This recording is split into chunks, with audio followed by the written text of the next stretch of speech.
Many traditions have developed over the years in our hallowed halls that embody the spirit of our humble beginnings, and that makes each and every one of us part of the Dwenger family. This family of dedicated alumni, parents, faculty, staff, and friends have been preparing our young saints for the future, building upon their Catholic faith, expanding their minds, and enriching their hearts. Bishop Dwenger students are educated based on the foundation of 4 pillars: an academic life, a spiritual life, an active life, and a life of service. Focusing on these pillars helps us develop the whole person. We often speak of the Dwenger family, an indescribable sense of community, a focus on tradition, and love for our faith create a special and powerful bond for all of our saints. The commitment to Catholic education throughout the generations is also evident in the time, talent, and treasure the community shares with our school. We are so blessed by the generosity of the Dwenger family, who are loyal to our school in its effort to cultivate citizens of 2 worlds. When our students graduate with a priceless Bishop Dwenger diploma, they also have a deeper appreciation of the Catholic faith, a strong sense of their civic responsibilities, an achievement of academic success, and an unparalleled ability to balance their studies with extracurricular activities. This is what it means to be a saint.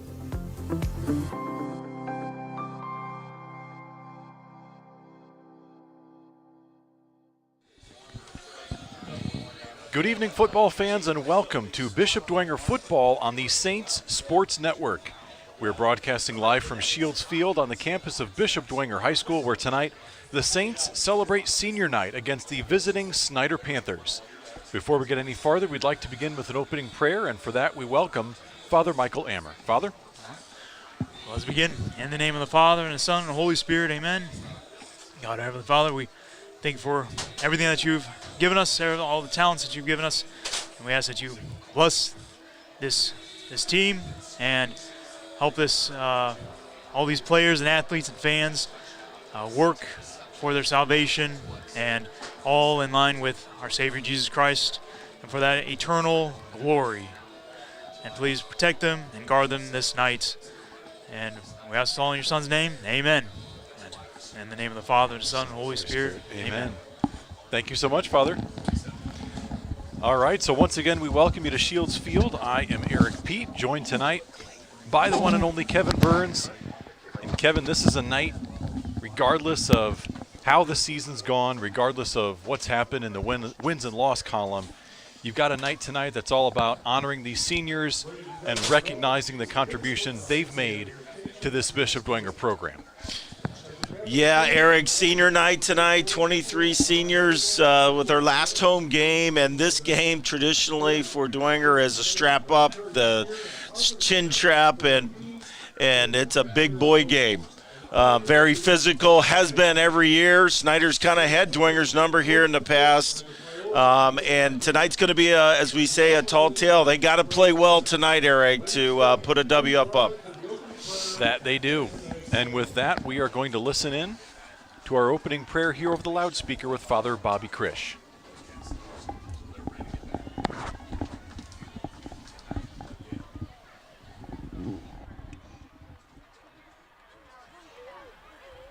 In the name of the Father, and of the Son, and of the Holy Spirit. Amen. Almighty, merciful God, we thank you for the opportunity to gather this evening for this game of football. We ask your blessings upon this evening. Please bless the athletes and coaches. Please keep them safe. Help them to play to the best of their abilities that you have given them. We ask this through Christ our Lord. Amen. In the Father, and of the Son, and of the Holy Spirit. Amen. Thank you, Father Bobby. Ladies and gentlemen, please remain standing and remove your caps as we welcome Max Vardaman for the singing of our national anthem.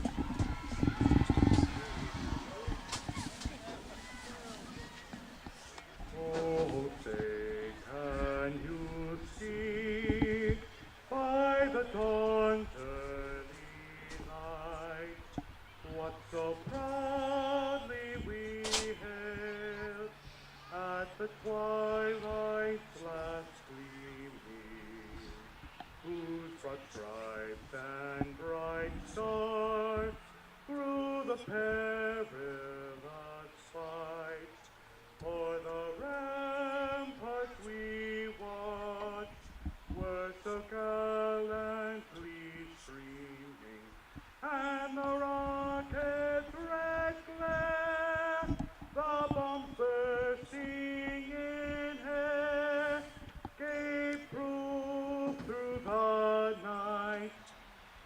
the flag was still there.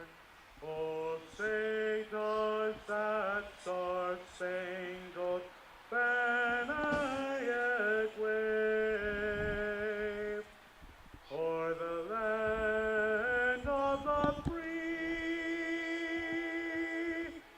and the home of the brave?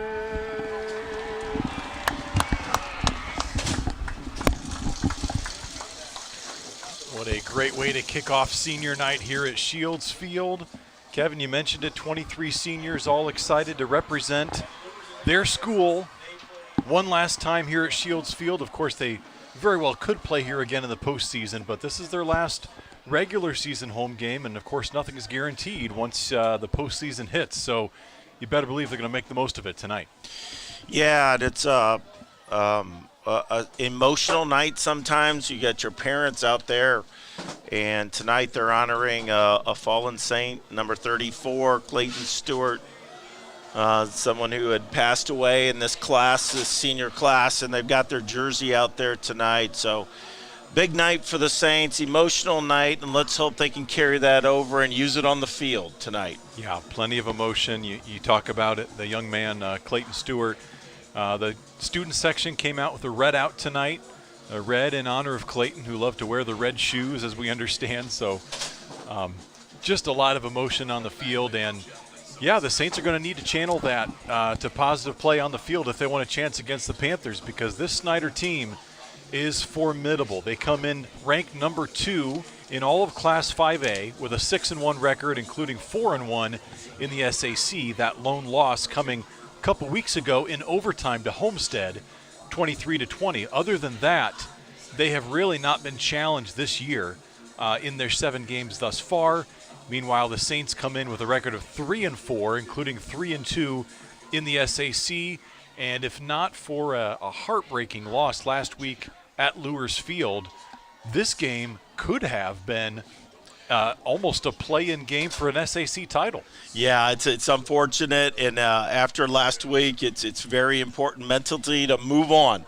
Yeah. You know, you've got another big rival. Even though last week was rivalry week, this is also a huge rival for both sides. Snider and Dwenger have consistently and historically been 2 of the top teams in the SAC, and it's always great. I love the Snider games. Yes. Every BD alumni football person knows what I'm talking about tonight. So, well, this Snider Panther team comes in averaging over 39 points a game, giving up just 15 a game.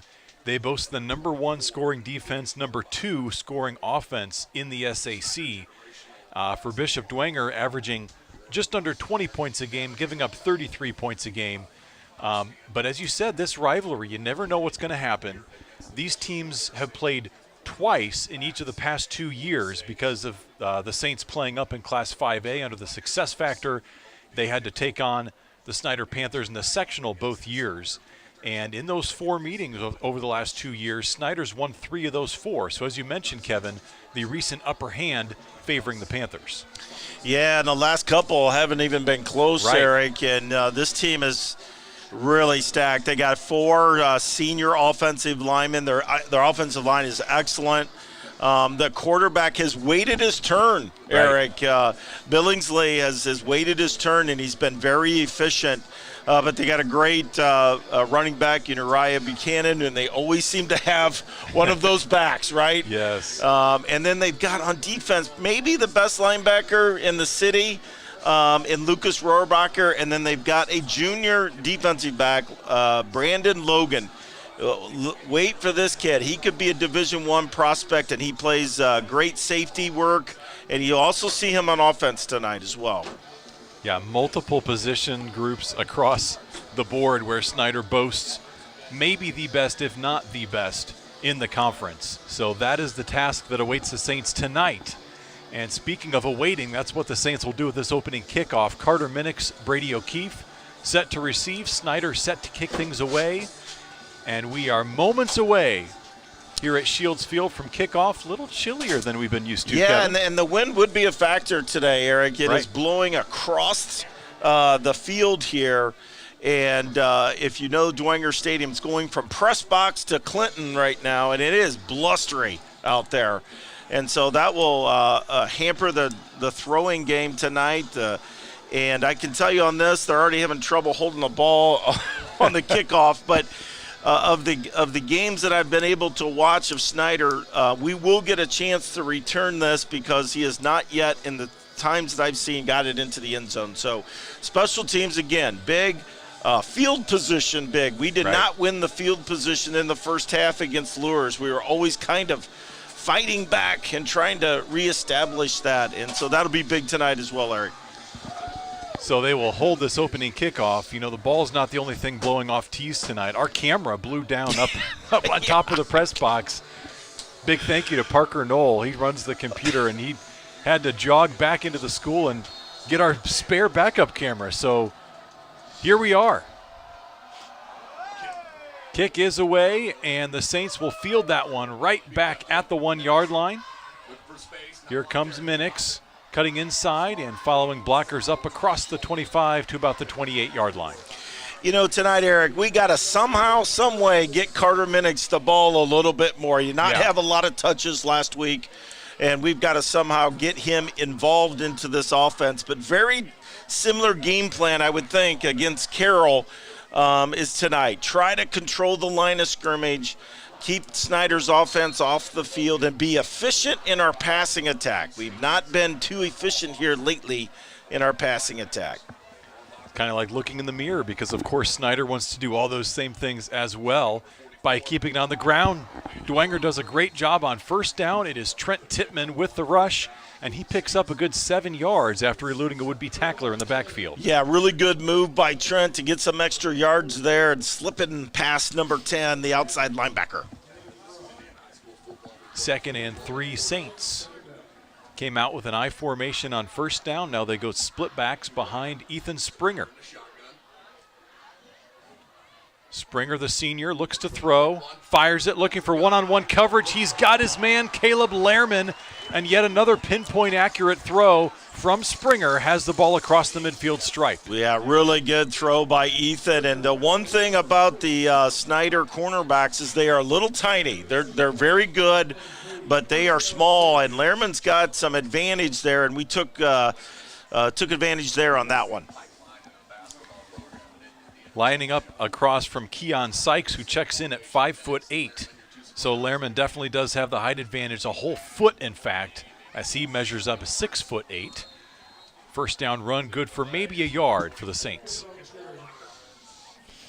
Trent Tittman continues to be the workhorse for this Dwenger offense. You know, he has 76 rushes on the season. And, Kevin, you look at that game last week, Trent Tittman had 32 rushes. Yeah, that's old school Dwenger there. Hand the ball off to the tailback, and no one else gets a touch. But he played phenomenal last week, and it was unfortunate what happened at the end of the game for him, but we couldn't be there without him. Man in motion is Minix, looking for a hole through the middle. He's going to get it forward inside the 40-yard line, and it'll be 3rd and about 5. Yeah, I really like what Coach is doing there. He's got Carter Minix at least touching this ball, and even though he just gets a couple yards there, it's important to get his speed on the field.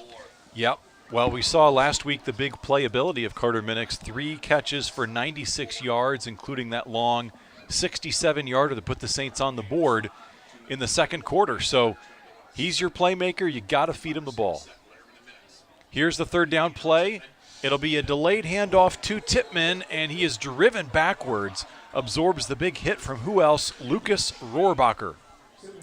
Yeah, just we've done this a lot, the fullback dive there, but that time Lucas is right there. He's very good. He's very quick. He's a great reader as well, and we're in 4th down territory. We have nothing to lose here, Eric, right. So this is a good call, and I like it by Coach Garrett. We'll see if they elect for the pooch punt as they've done in the past, or do we go? 4th and a long 4 for the Saints. Here we go. Fires into the flats. It is caught, and Caleb Lehrman moves the chains for the Saints. Really good catch by Lehrman. That was on the opposite side of where the ball should be, on an out. Great catch, and a really good job here by the offense getting a 4th down conversion. And a little surprised to see the cushion there that the Panthers gave Lehrman, needing just 4 yards for a first down. They've picked up a certainly quick seen 6. something on tape here with the size advantage there. And we've got a timeout by Garrett. Looks like the personnel was a bit mixed up. And the Saints will take their first timeout of the game. Bishop Dwenger on the move here in this first quarter with 9:25 on the clock. And we'll step aside as well. You're watching Bishop Dwenger football on the Saints Sports Network.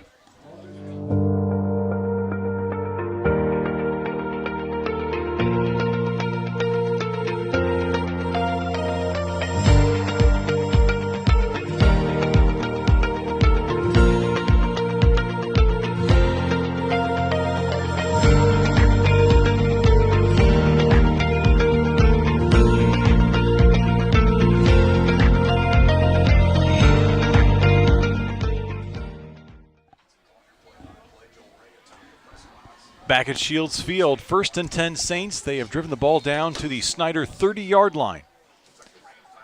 Here comes the man in motion. Springer with time, fires over the middle. Carter Minix is there, and he puts the throw just a hair too long for the senior speedster. Yeah, really good play design there. Carter Minix taking a little post pattern and had his guy beat, Eric, and could not connect this time, but really good play. That kind of opens up your running game, though. Right. We're throwing the ball deep, which we hadn't done last week too much, so good job on the offense there, kind of spreading them out.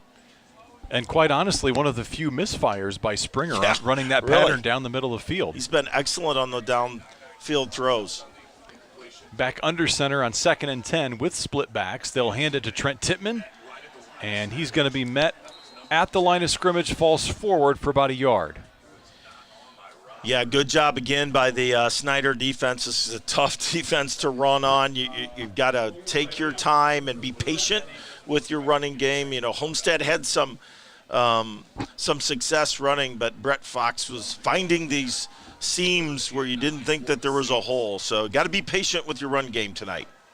Saints go 4 wide on 3rd and 9. Springer rolling to his right, got some pressure, needs to get rid of this ball. He does, and is going to have to throw it out of bounds. And now you've got a 4th and 9 from the 29-yard line. Might be a little bit long for field goal range. You'd be looking at about a 46-yarder. Yeah, I think that they'll try to go for it here. I think so. Even if they don't make it, you're still inside their 30. Yeah. And good pressure by Lucas Rohrabacher again there. No one open that time, though. Good coverage by the Snider defense on the back end. Right. And the separation the Saints receivers have already been getting on the Snider Panthers surely played a role in giving Coach Garrett some confidence in making this play call for a 4th and 9. Comes the blitz. Fires it. It's a jump ball for Lehrman. Got it. He is there on the sideline, and he makes the catch on the 1. All right. What a job by the senior hauling it in on the sideline. He had to tightrope the end line as well as the defender, and Springer put that ball in the 1-inch spot where he could get to it. We may have got a break there, Eric, but we'll take it. We need a break. But good catch by Lehrman down the sideline, and we're in business here. 1st and goal. Ball placed right at the 1-yard line. Power I formation. Springer keeps it himself. He is in, but we've got a flag. I think we moved.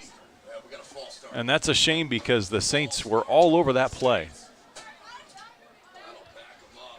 So instead of a 1st and goal from the 1, it'll be from the 6. These are the things that just kill you on offense, Eric. You get a break. You get the ball on the first, on the 1-yard line. We're doing a quarterback sneak, and we have someone who moves quick. So, but let's rebound right here. Still first down and 6. And we're going back to power I. Yep, same formation. This time we'll hand off to Trent Tittman, looking for the edge and cannot get to the outside. A host of white jerseys bring him down. It's going to be a loss of 1 on the play. Yeah, trying to go wide on this defense is really hard. You got Brandon Logan coming up hard. You've got to either go off tackle really hard, but you cannot break this thing outside, typically. They mark the ball back at the 8, so now 2nd and goal from the 8-yard line. Same power I. They'll roll out. Springer looks for his man. He's got his man. Oh, touchdown. Going up to make the catch. Pulls it in. Ben Stegmeyer, the tight end, with his first touchdown of the season. And Eric, just a great read by Ethan. The first guy was shallow. He was covered, and Ben Stegmeyer was the second level guy, and he found him and got a great pass. Good catch by Stegmeyer as well. Saints came out to play tonight, senior night, and their opening drive, able to cash it in for the touchdown, an 8-yarder from Ethan Springer to Ben Stegmeyer, senior to senior. And how Lucas Wynn to boot this one through. The PAT is up and good, and the Saints lead 7-0 with 7:51 to go in this opening quarter. We'll step aside. You're watching Bishop Dwenger football on the Saints Sports Network. Hi, sports fans. Sean McBride here, inviting you to try the barbershop experience. St. Joe Center Barbershop, located at the corner of St. Joe Center and Maplecrest, prides itself on professionalism, cleanliness, and a family-friendly atmosphere. In their third generation of family ownership, they have a combined experience of over 125 years. Give them a call at 485-6981. It's my barbershop of choice. That's St. Joe Center Barbershop at 485-6981.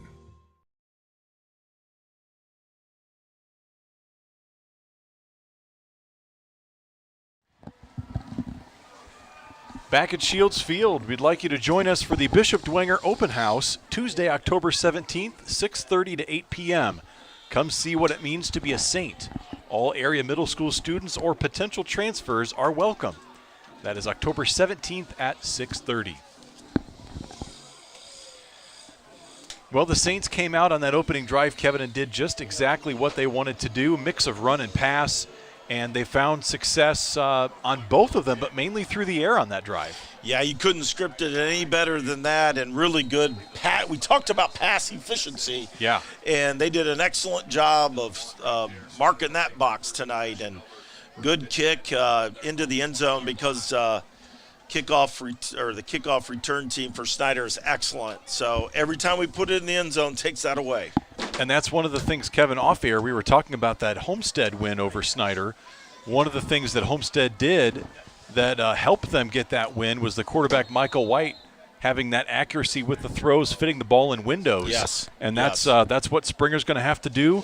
Early returns positive for the Saints. So here comes Snider, quarterbacked by number 2, Kieran Billingsley. And Buchanan takes the ball on first down 9 yards up to the 29-yard line. Yeah, and this is nothing different. This is Snider, has been forever, want to establish the run and then use your play action. And the offensive line, very senior-laden, as we talked about. They'll be in multiple formations. They'll throw a lot at you here. But in the end, they want to run the ball. That they do.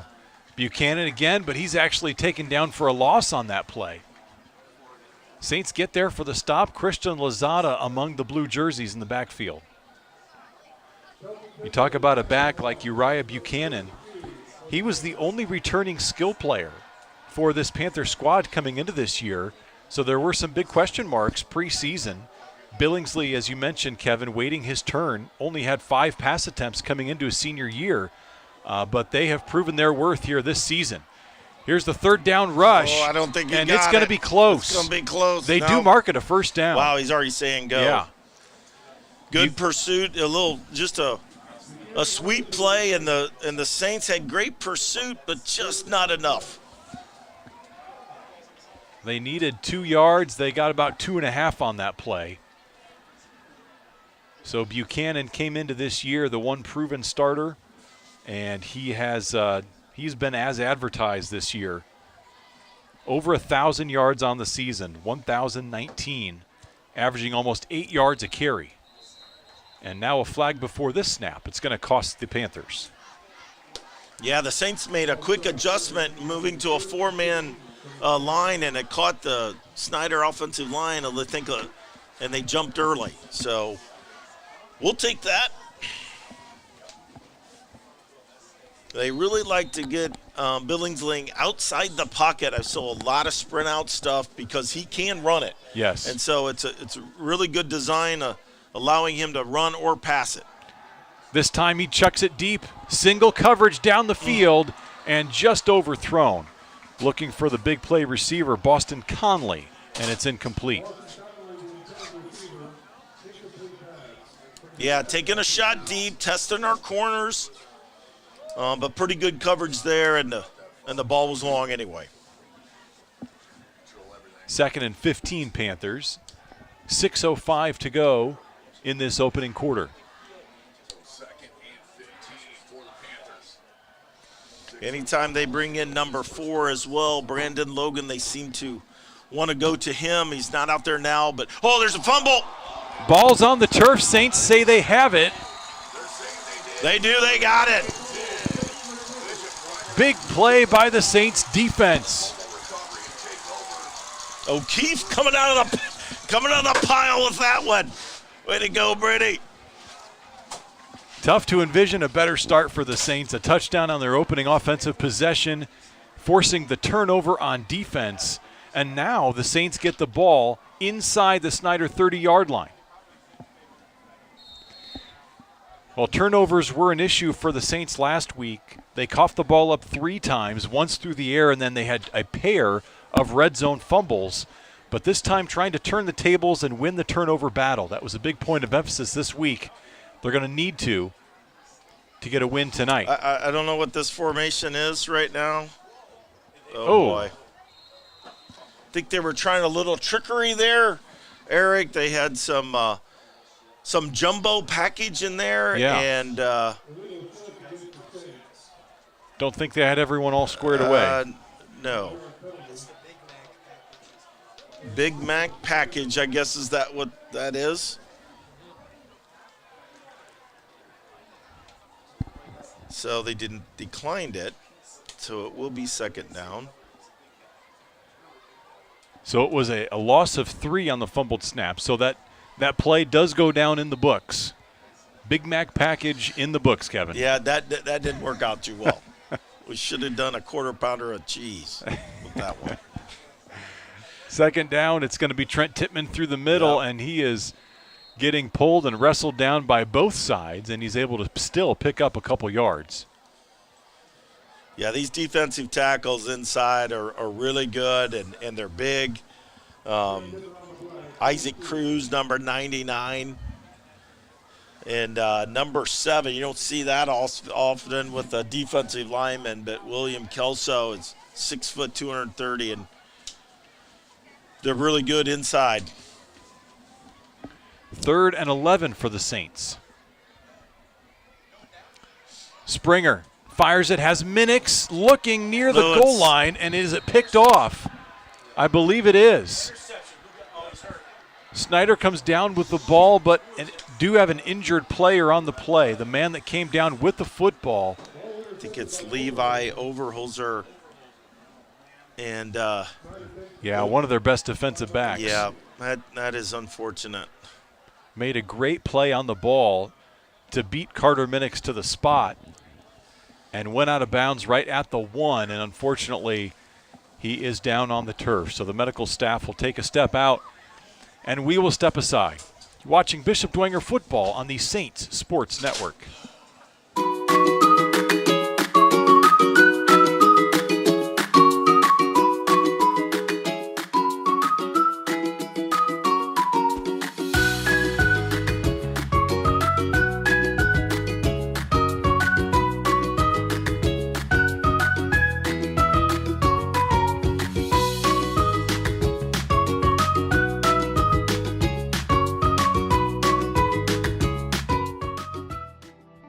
Worco was founded in the late 1960s by my grandfather and a couple of his business associates, and my dad was the president from 1977 till 2010. Our philosophy is if you're not moving forward, then you're going to get left behind. For that reason, we became the pioneers of robotic orbital TIG welding, automated pressure welding. As a family-owned and operated business, we realize that our employees are our most valuable asset. We've invested heavily in them throughout the years, and they've given a lot back to us and to our customers in providing a high-quality product. Some see a student athlete working on a shot. We see a powerful lesson in persistence. Some see a student preparing for success on an exam. We see a student athlete preparing for success in life. Proud to keep education in front of athletics since 1903.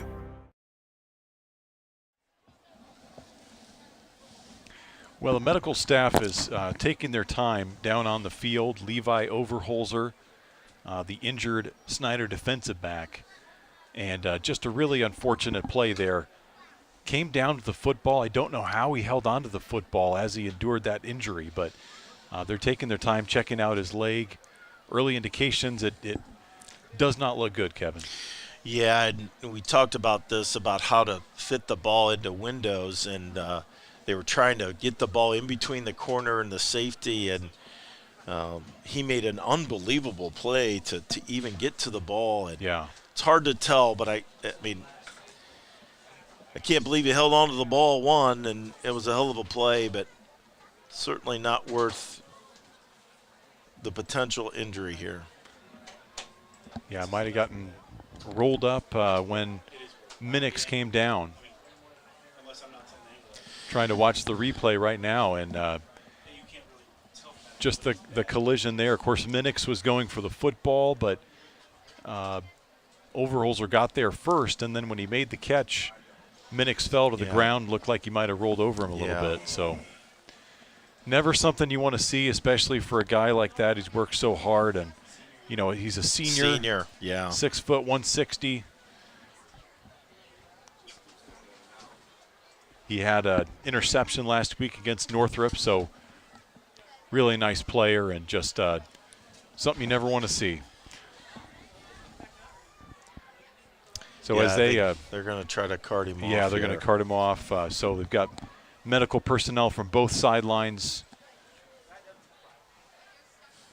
and they'll try to help him onto the cart now. So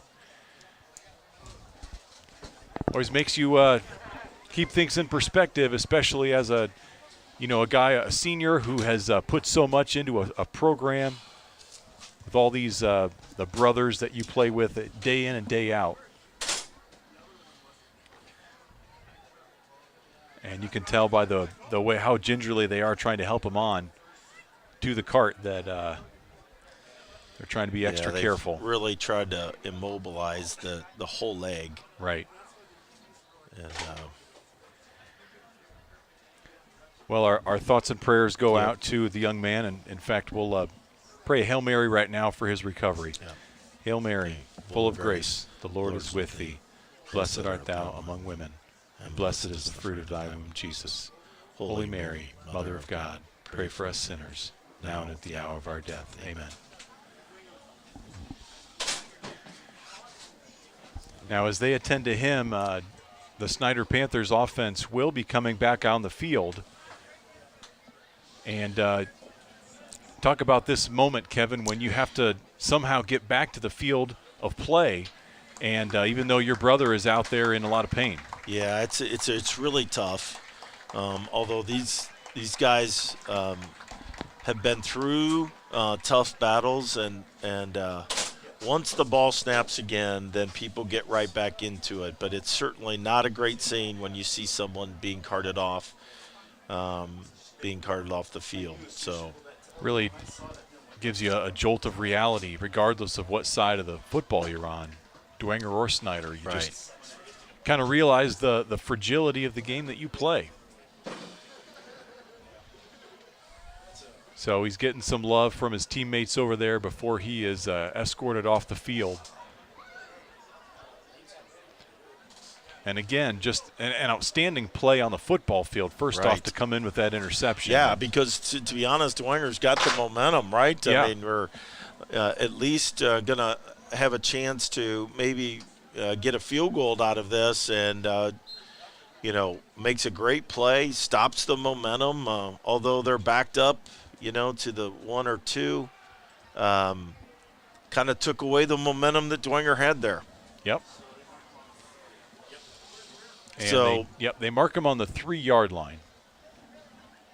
So it's important for our defense now to try to keep them down here, right? Not to give up this field position. This would be good to keep them down on a 3-and-out and try to get a punt here, especially with the wind and the rain rolling in right now. Yep, the rain blowing in. You can see it under the stadium lights. Here's the handoff. Big hole. That is down the left sideline, and one man to beat. Buchanan is ushered out of bounds as he crosses the midfield stripe. Max Carey able to reach him from the opposite end of the field, but Buchanan just flipped the field on the Saints. He did. That's a huge play for the Snider offense and the Snider team. Deep in their end zone, big hole, good cut to the outside, and really good play by Buchanan there. Made a couple men miss through the center of the Dwenger defensive front and then cut it outside and showcased his speed. They marked the ball right at the 50-yard line. And Buchanan continues to put on a show. So 4 receivers set here. Billingsley rolls to his right. Trent Tittman in on the pressure, has a wide open man inside the 30, 25, 20. And he's out of bounds there. We do have a flag, and it looks like it's in the area of holding. Yep. I would suspect that it's holding. He's kind of helping the center. I think it's the center. And that flag came out early in the play, too. It did.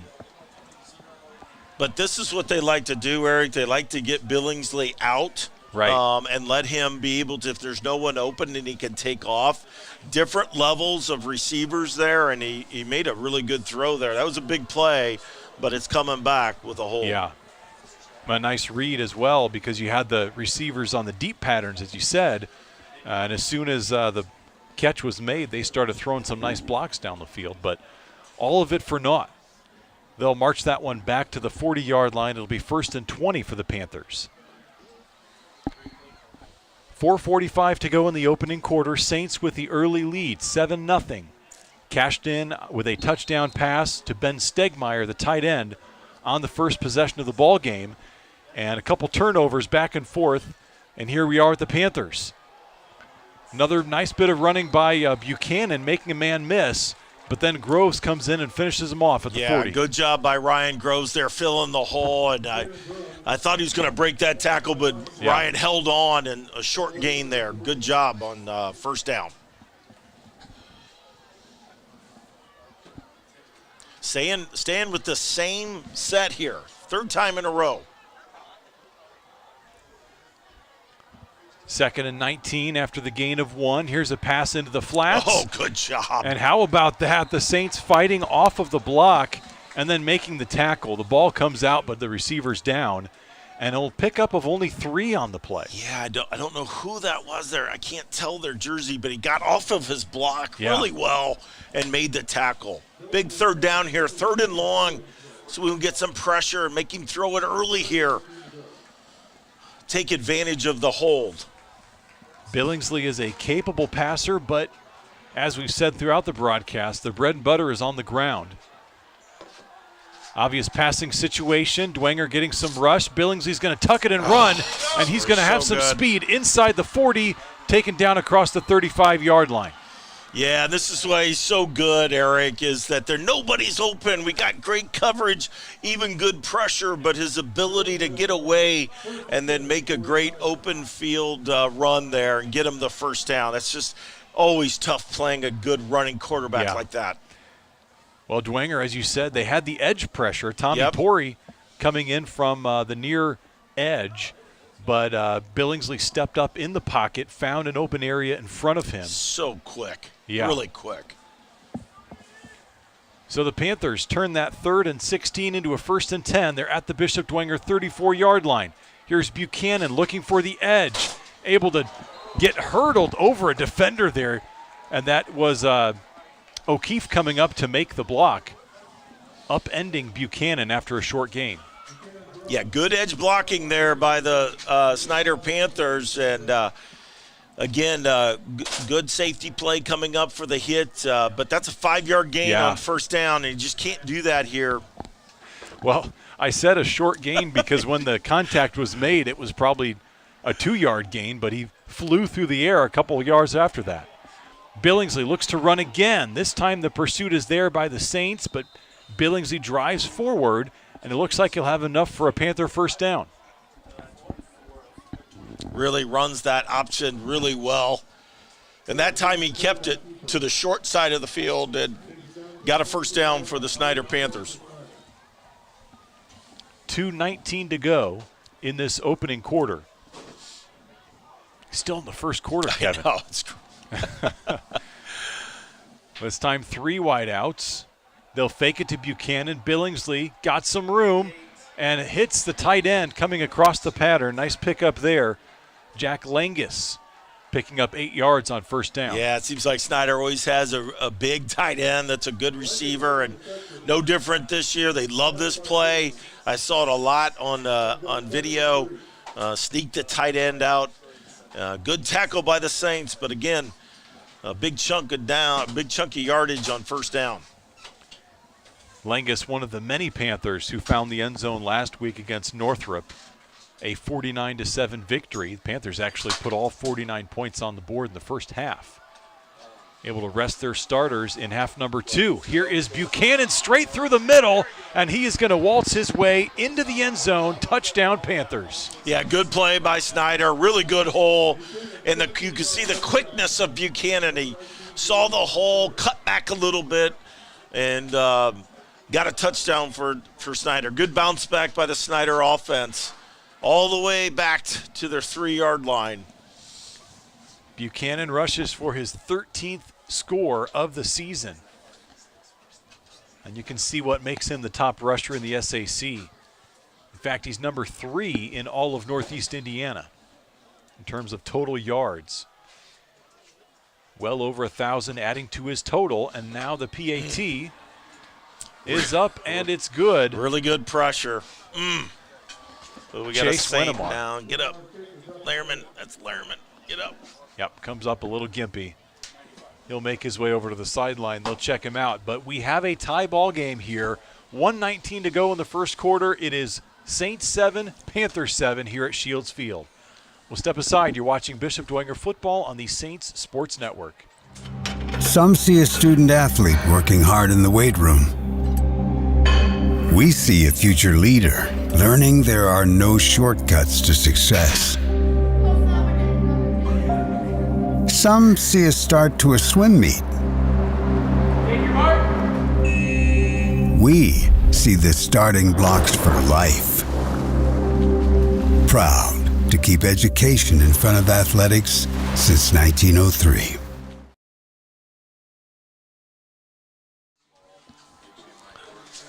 Back at Shields Field, we'd like to remind you that Air X-Ray specializes in providing safe and healthy air quality as well as basement, crawl space, and slab waterproofing solutions for residential homes. Call their experts to improve the health of your home. That is Air X-Ray.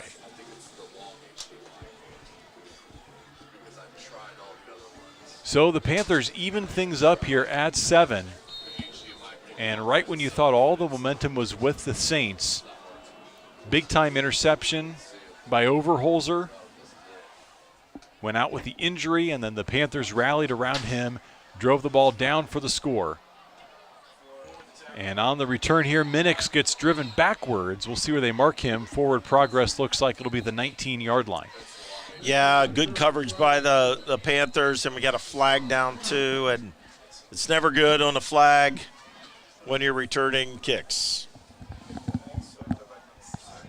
That is going to go against the Saints, so that will march them back already inside their own 20. Likely half the distance to the goal.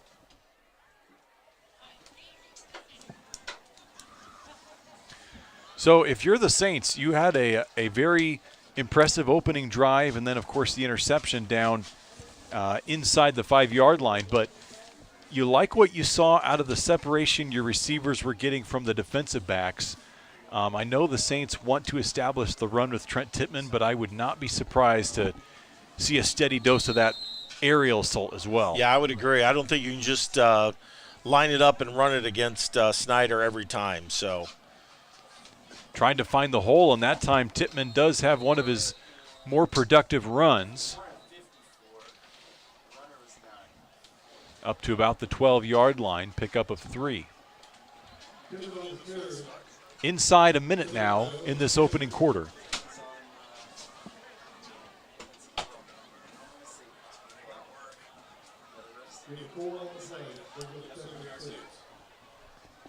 Yeah, with Lehrman out, you've got Xavier Garrett in there at the other line, and again, it's just going to be really hard to run up the middle on this defense. We're going to have to figure out how to go off tackle, misdirection, some trap, something, but we're just not going to be able to light it up and run it. Yep, and they're working on Lehrman's right ankle on the sideline right now. Meanwhile, we are ticking down inside 10 seconds. The Saints will not have to snap the ball again. And so we'll come to the end of the first quarter all tied up at 7 here at Shields Field. Stick around, second quarter action right around the corner. You're watching Bishop Dwenger football on the Saints Sports Network. At Indiana Farm Bureau Insurance, we're not just good at insurance. We're good at Matt's one-car, two-bedroom apartment with a home office/home gym insurance. We're good at Nick's SUV and farmhouse with a remodeled kitchen/art gallery insurance. And we're good at the Wilbur suburban home with the two-car garage/rehearsal space insurance. Have you seen my hockey socks? Have you checked your sock drawer? Start with Indiana Farm Bureau Insurance and stop knocking on wood. Welcome back, folks. Secure your space now on Bishop Dwenger's new Jumbotron. It features high-resolution digital opportunities and sound for maximum ad exposure. To learn more, call our development office at 496-4706. That is 496-4706. And I tell you what, if you are at this game watching the Jumbotron tonight, they've got some nice candid childhood photos of the senior class. We just saw about a 3-year-old Carter Minix in his underwear catching a fish. Yeah, I'm not sure he approved that one. That might be his mom and dad putting that one up. That's what senior night's about, Kevin. Yes, Got to embarrass him a little bit. I love it. So a big 3rd and 6 facing Ethan Springer and company. Deep in their own territory. Ball on the 13-yard line of the Saints right now. Here is Springer. And it'll be a delayed handoff to Trent Tittman. Breaks a tackle. He's across the 30, 35, 40 before he is upended. And we do have a flag on the far side of the field. Yeah, I think it's going to be a warning to the sidelines to get back, so it should be okay, although Trent Tittman is down now.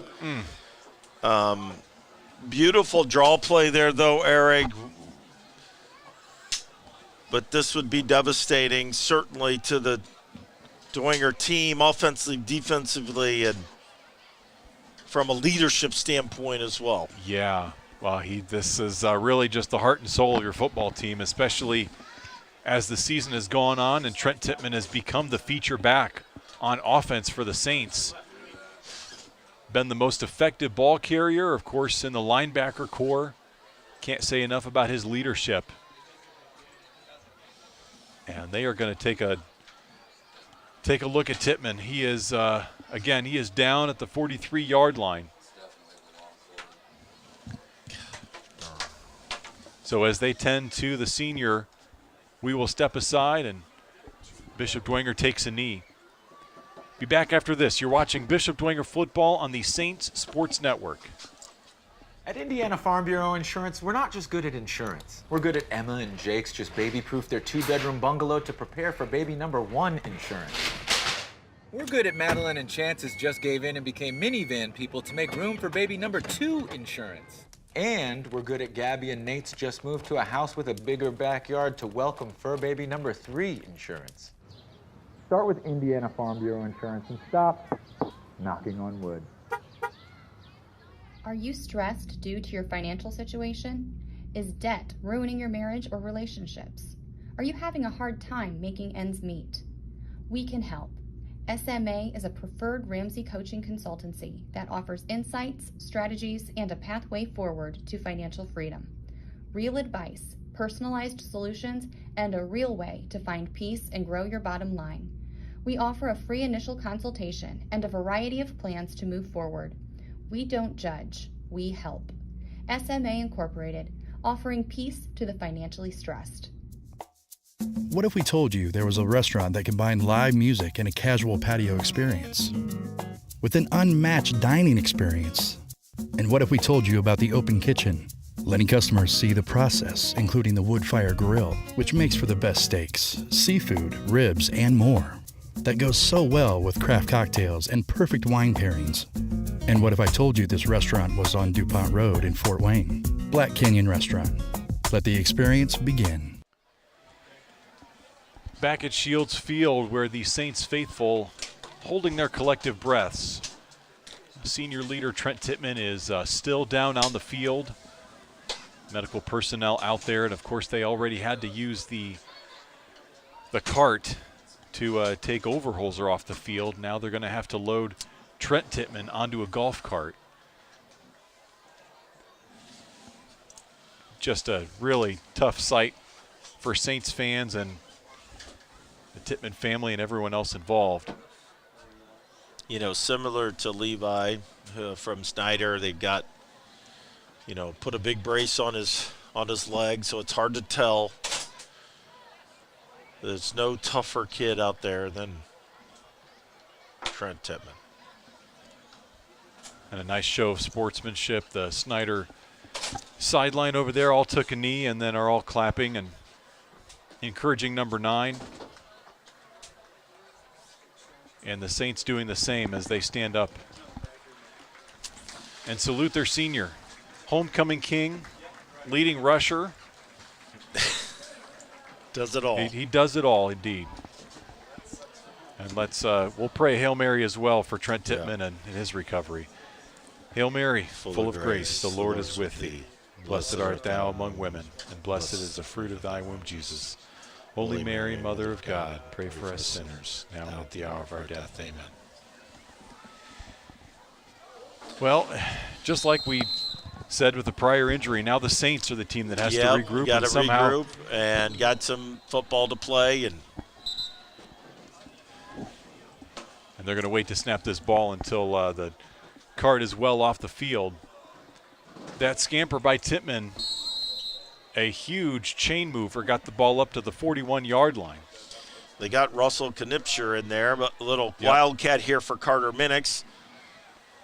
Makes a couple men miss and picks up about 2 yards on the play. Yeah, and even though it didn't get much, I still like trying to get Carter Minix more into the game, and it makes people think. Right. And I'm sure that they've got something else off of that formation as well. But Russell Knipscher did start the year, Eric, as the starting running back. So he's got experience, and we entrust the tradition of BD football to him now. Next man up. Here is Knipscher on the carry, and he is hit hard. Picks up a yard or maybe 2.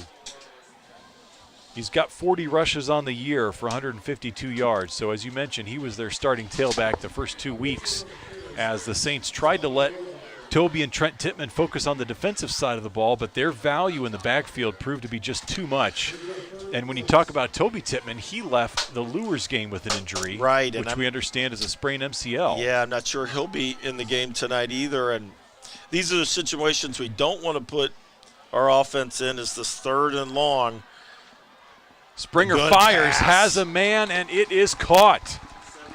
Big pickup there. Ben Stegmeyer again having a big night on senior night. That's really right. Good throw by Ethan on the sprinting right. And again, hitting a multi-level pattern there. So that's a big first down, I believe, for the Saints. That is 2 third downs converted, 3rd and longs converted for the Saints on this drive. 1 on the ground, 1 in the air, and the Saints now have the ball at the Snider 42-yard line. 10 minutes to go until halftime. And here is Springer with 3 wideouts. Zimmerman in motion. Wants to go deep. He'll tuck it and run. He'll get hit from the backside. Didn't see that hit coming. He didn't.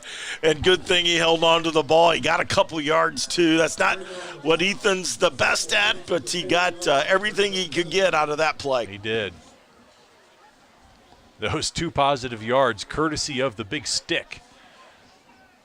But I like maybe throwing on first down like that, Eric. I mean, you're going to have to mix in the pass here tonight because This defense from Snider's very good on the run, and so you got to keep them off balance.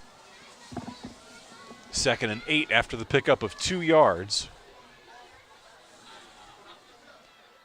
Snider showing blitz. Here they come. Springer's got to get rid of this. Able to sidestep one and then goes down in the backfield. He's wrapped up for a sack. Yeah, he eluded Lucas once, Rohrbacher, but Lucas caught up to him. Really good defensive play there. And again, we're setting up another 3rd and long. I couldn't see the patterns, Eric, if there was someone open, but, man, Ethan just didn't have any time to really look down the field. Blitz coming off of the edge. Couple Snider defenders in the backfield on that one. Aziel Jordan, Dallas Woodson, both applying pressure on Springer. It's going to be 3rd and 11. And then Lehrman is out there, so he is back on the offense. Yes.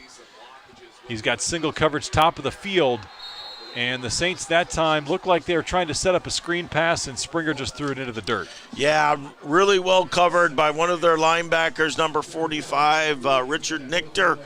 And he snuffed that piece out, but I like the screens and draws when you have a good defense that put pressure. Sometimes you got to use screens and draws to offset that piece. 4th and 11 now. Yeah, I think Carter Minnix is going to do a pooch punt here. I think he's maybe a little better than Ethan on the pooch punts. He backs up to the 50, does get this punt away, and wow. Okay, that was too good, Carter. That was really great boot. That ball traveled over 50 yards through the air and out the back of the end zone. Well, here we go. 8:19 to go in the second quarter. Feels like we've played a whole ball game. I know, it's been very exciting. Up and down the field, hard hitting, and unfortunate with 2 injuries. Yeah. It's kind of taken a little sting out of this game a little bit. But really good football game so far. It is, and quite honestly, when you look at the point we are in the season, we're week 8, a realistic shot at the SAC title is not within the grasp of the Saints. You're playing for the postseason. You really, if you can come out with everyone healthy and getting some, week-to-week improvements, you see the run there on 1st down, that's a win for the Saints, and unfortunately, that was not the case tonight. Already a huge, huge blow on the injury front with Trent Tittman going down. It's a big series as well for the Dwenger defense. Try to get a 3 and out. Try to get this ball back to your offense here. Keep this field position down here. Good start on 1st down. 2nd and 9. Again, a keeper for Billingsley, makes his way through the line and falls across the 25 to the 27-yard line. It's going to be 3rd down.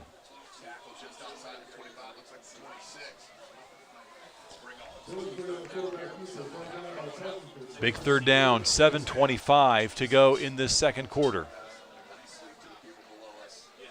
Yeah, with 3rd and 3, man, their whole playbook is open. I would suspect that they're going to run this. I believe they feel like they can get 3 yards, and they've got their running back in there, Buchanan. They will give it to Buchanan, looking for the left edge. He's got just enough for the 1st down as he falls forward across the 30. Yeah, really good play by Billings there. It looked like the Saints had him bottled up over there, and he just used his speed to get outside and got the 1st down.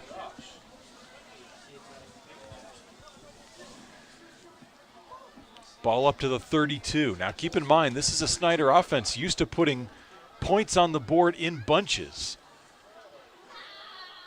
They averaged nearly 40 points a game, at 49 in the first half a week ago. They're still stuck on 7 here mid-second quarter. Billingsley has all day to throw. Here comes the pressure, trying to extend the play. The Saints get there and then let him get away. Across the 35-40, throws a stiff arm down for good measure, and he picks up about 9 yards on that play. He's a magician. I don't know how he got out of that. Multiple Saints had a chance to get him, and he eludes the tackles, and my gosh, gets 9 yards out of that. It should have been a 9-yard loss, and he gets a 9-yard gain. That's what a good, quick, and elusive quarterback can do. And probably ran about 40 or 50 yards to get the 9 yards. Oh, good defense by the Saints, but better elusiveness. I formation on 2nd and short. They'll give it to Buchanan. Finds a nice cutback lane and gets across the 45 to the 48.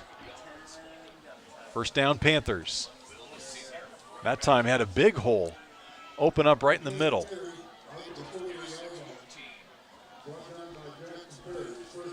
You talk about the success of Buchanan. When you look back at the beginning of this year, Snider's 2 non-conference wins over Warren Central and East Noble, Buchanan rushed for 452 yards in those 2 games. You knew right away he was going to be the workhorse this year. Yes, he's exceptional. Here he is effortlessly finding the left edge and up near another Panther first down off that run. Yeah, good left side blocking by the Sniders. Again, they got 4 seniors on that offensive line, very seasoned and really good technicians. And you're going to see a healthy dose of Buchanan tonight. Why wouldn't you? Picks up 7 on the first down rush.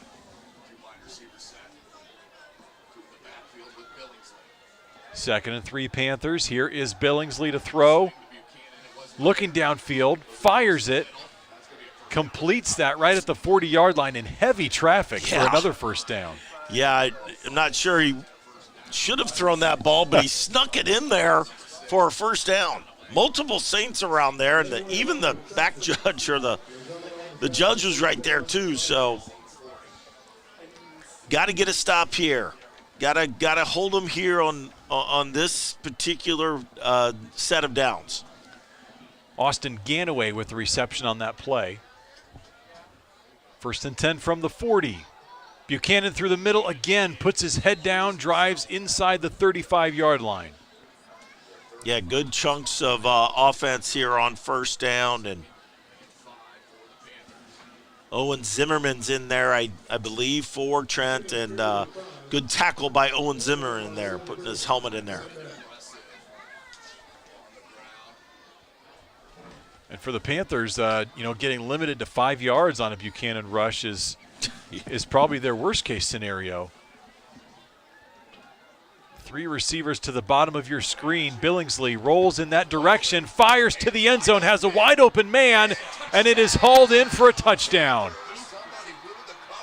6 points for the Panthers, and the big hookup there with Trevor Jarvis, the junior wideout.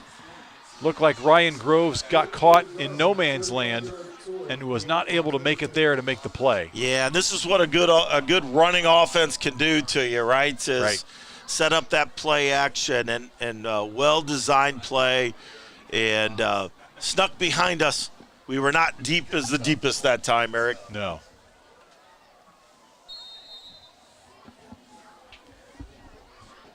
On for the PAT.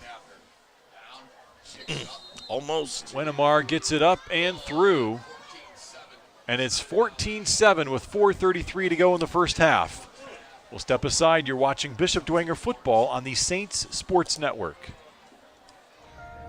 OMSA and Diepenbrock Facial Cosmetic Surgery is the premier oral and facial surgery team in the tri-state region. As a full-scope practice with a proven track record, they offer outstanding care and exceptional results. With over a century of combined experience, they specialize in restoring natural beauty and self-confidence through surgical and non-surgical methods.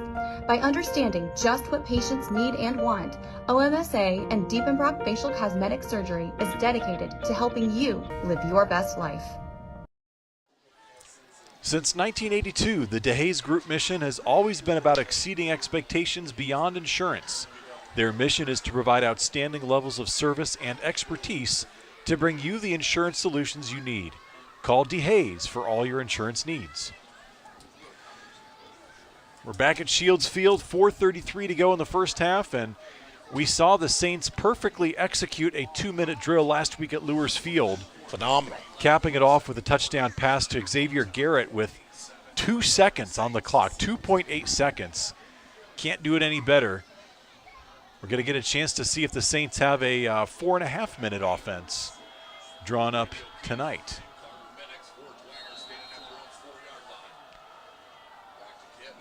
Again, we're going to get a chance to return this. They're going to Mangtun put it on the...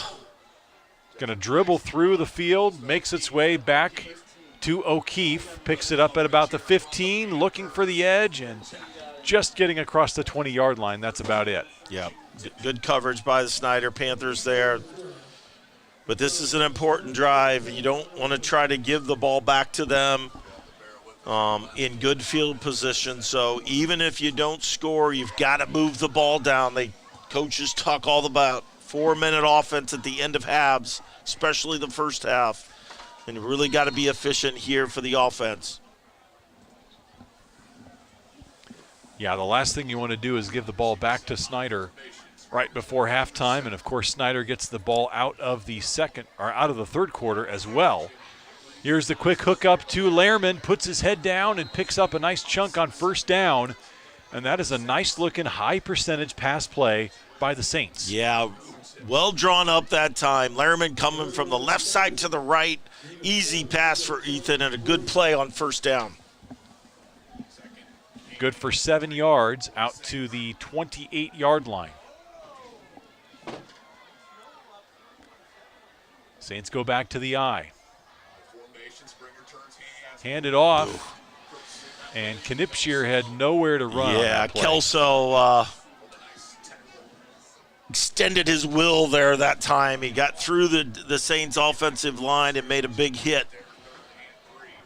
He's a load.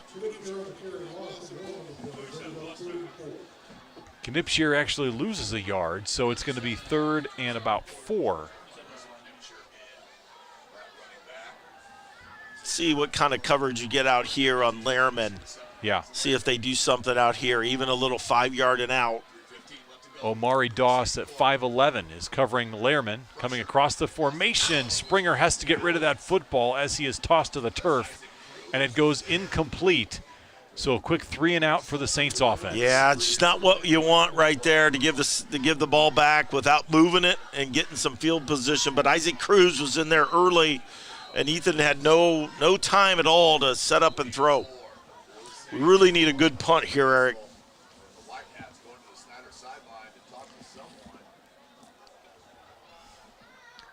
Well, they blew the whistle.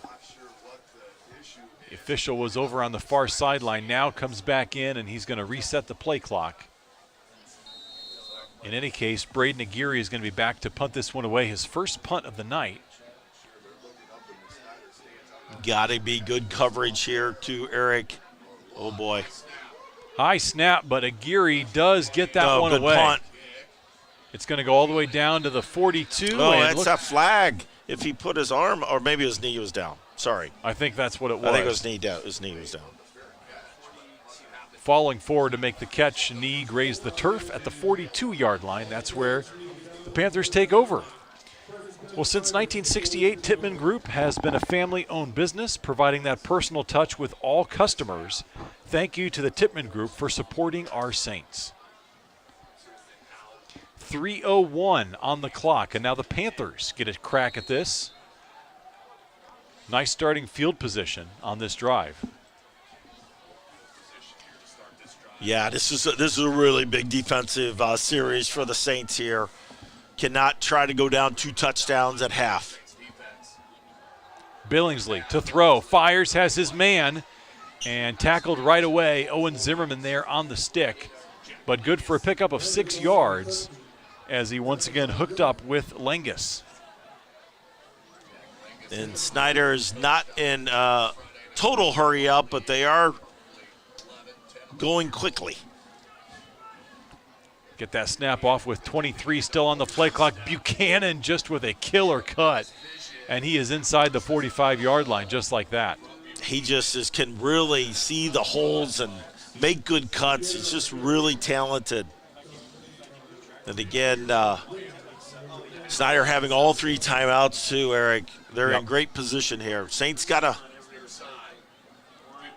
make on a the play. Ground, right through the middle. Big hole, making men miss down to the 32-yard line. Another pickup of 11 for Buchanan. I know you don't want to stop the clock, but this is almost time. You want to take a timeout to get your defense set, and right, because they're on the run right now.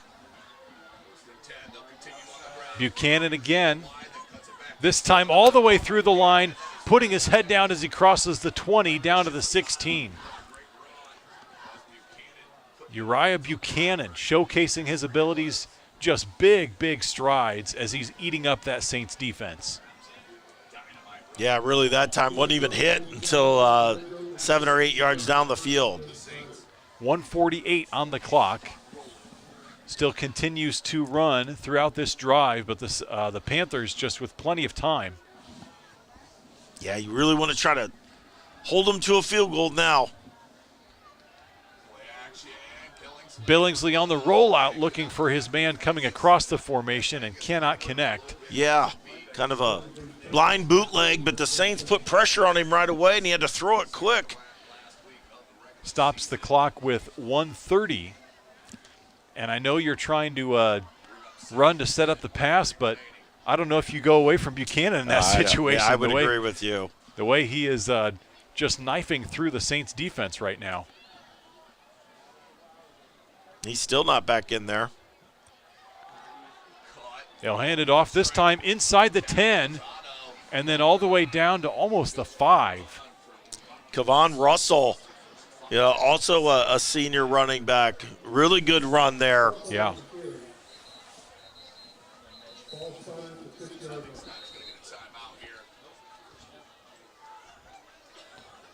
And they will blow the whistle. Looks like they might want to. Nope, it is a timeout. Timeout taken by the Panthers with 1:23 to go in this first half. Well, that gives us a chance to remind you folks to check out new merchandise arriving weekly at the Bishop Dwenger Spirit Shop. Order letter jackets, pick up a Traditions shirt, or find the perfect gift for your saint. The shop is open Wednesdays or all the time online at bishopdwenger.com. Bishop Dwenger fans out in full force tonight despite the conditions. A little bit chilly. Rain's been trickling in throughout the night. And it's lightened up a little bit here at Shields Field. You look through the crowd, a lot of people with their hoods up. And then, of course, there's the student section with, front row of guys with no shirts on. Yeah. Oh, to be 16.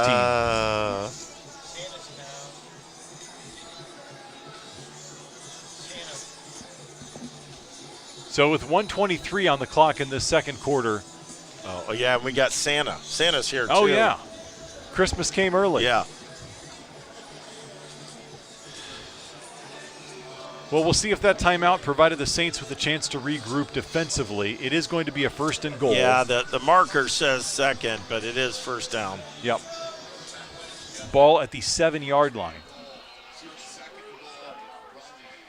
Can the Saints defense stiffen up here inside the 10?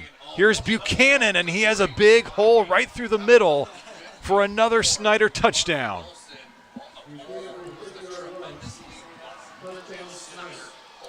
That drive was all Buchanan all the time. Yeah, offensive line and Buchanan really taking control of the game right now as a Snider offensive line, and that I would give them the badge of honor that time. He was hardly touched there, Eric.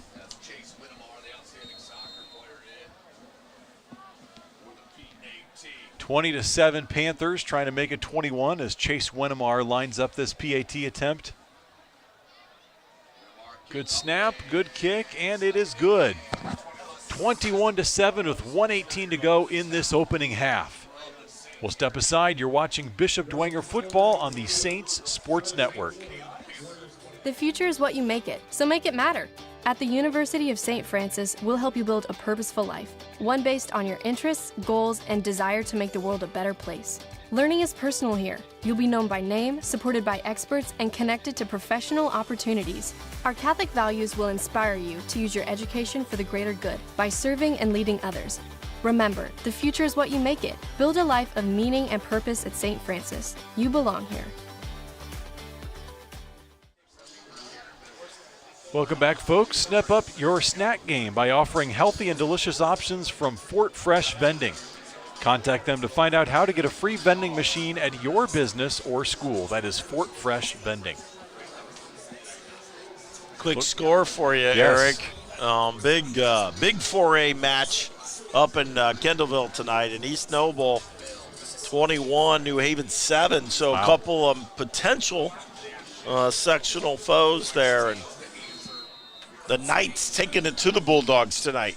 Yeah, the undefeated Bulldogs coming in at 7-0. This one will be fielded from the 26-yard line, and a big hit right at the 35. Stops Owen Zimmerman in his tracks. Little extra shove at the end of that, too. I'm not sure that was well, it wouldn't be a Snider Dwenger matchup. We wouldn't have a little of that. Well, you talk about, New Haven is all the way up to number 3 in Class 4A. East Noble, number 11 at 5-2. Leo's right behind them. They're 5-2 as well, ranked number 13 in 5A. So you got 3 of the top 13 ranked 4A teams right there in sectional 19. All potential sectional matchups for Dwenger, and the sectional draw coming up on Sunday. Here's a quick first down pitch. Zimmerman hauls it in across the 40. 105 and counting here. Well, we knew Snider was going to score, Eric. Their offense is too good, and we got to try to match them. And so this is,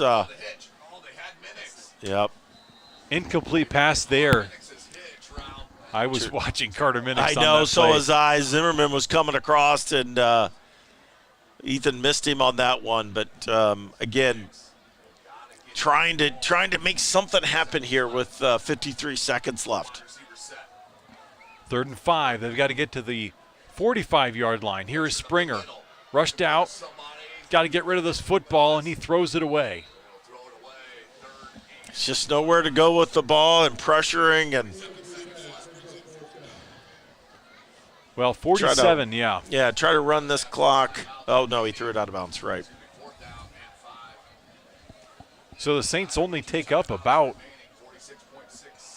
24 seconds off that clock. In their 3 plays, they're going to have to punt it away again. 47 seconds and 2 timeouts remaining for Snider. So we'll see what they can do if they get the punt return here. Aguirre boots it away. Nice punt back to the 20-yard line. Here comes the return. It's Brandon Logan straight through the middle, and a shoestring tackle from Caleb Lehrman. He is so dangerous back there. Good tackle by Lehrman. And I got to tell you, Eric, I mean, they're not stopping. They're going to take a shot deep here. Yep. They have no reason not to. I can see them running it. They still have two timeouts left. They are going to put the pedal on here. They are not going to kneel it down, I guess is what I'm trying to say. So they'll start on the ground with Buchanan. Why not? He's getting big chunk yardage, picks up 7 there. Now they can call a timeout. We'll see if they do. Man, I cannot believe he's not. Unless he's trying. They're still in hurry up. Yeah, not sure why you keep it in your pocket. Only 15 seconds left. Buchanan again. He is up to the midfield stripe. 10.6 seconds on the clock. No, and they still don't take the timeout. Yeah, we'll take it. We'll take it. Well, and Snider's they were in a hurry up, it looked like. Right. Like if you're just going to do that, then why are you in hurry up? Right. Well, Snider does run the rest of the 10 seconds off, but they still walk into the halftime break with a 21-7 lead. A game that they once trailed 7-0. It's been 21 unanswered points by the Panthers here, and they lead by 2 scores at the halftime break. We're going to step aside, be back with our halftime show. After this, you're watching Bishop Dwenger football on the Saints Sports Network.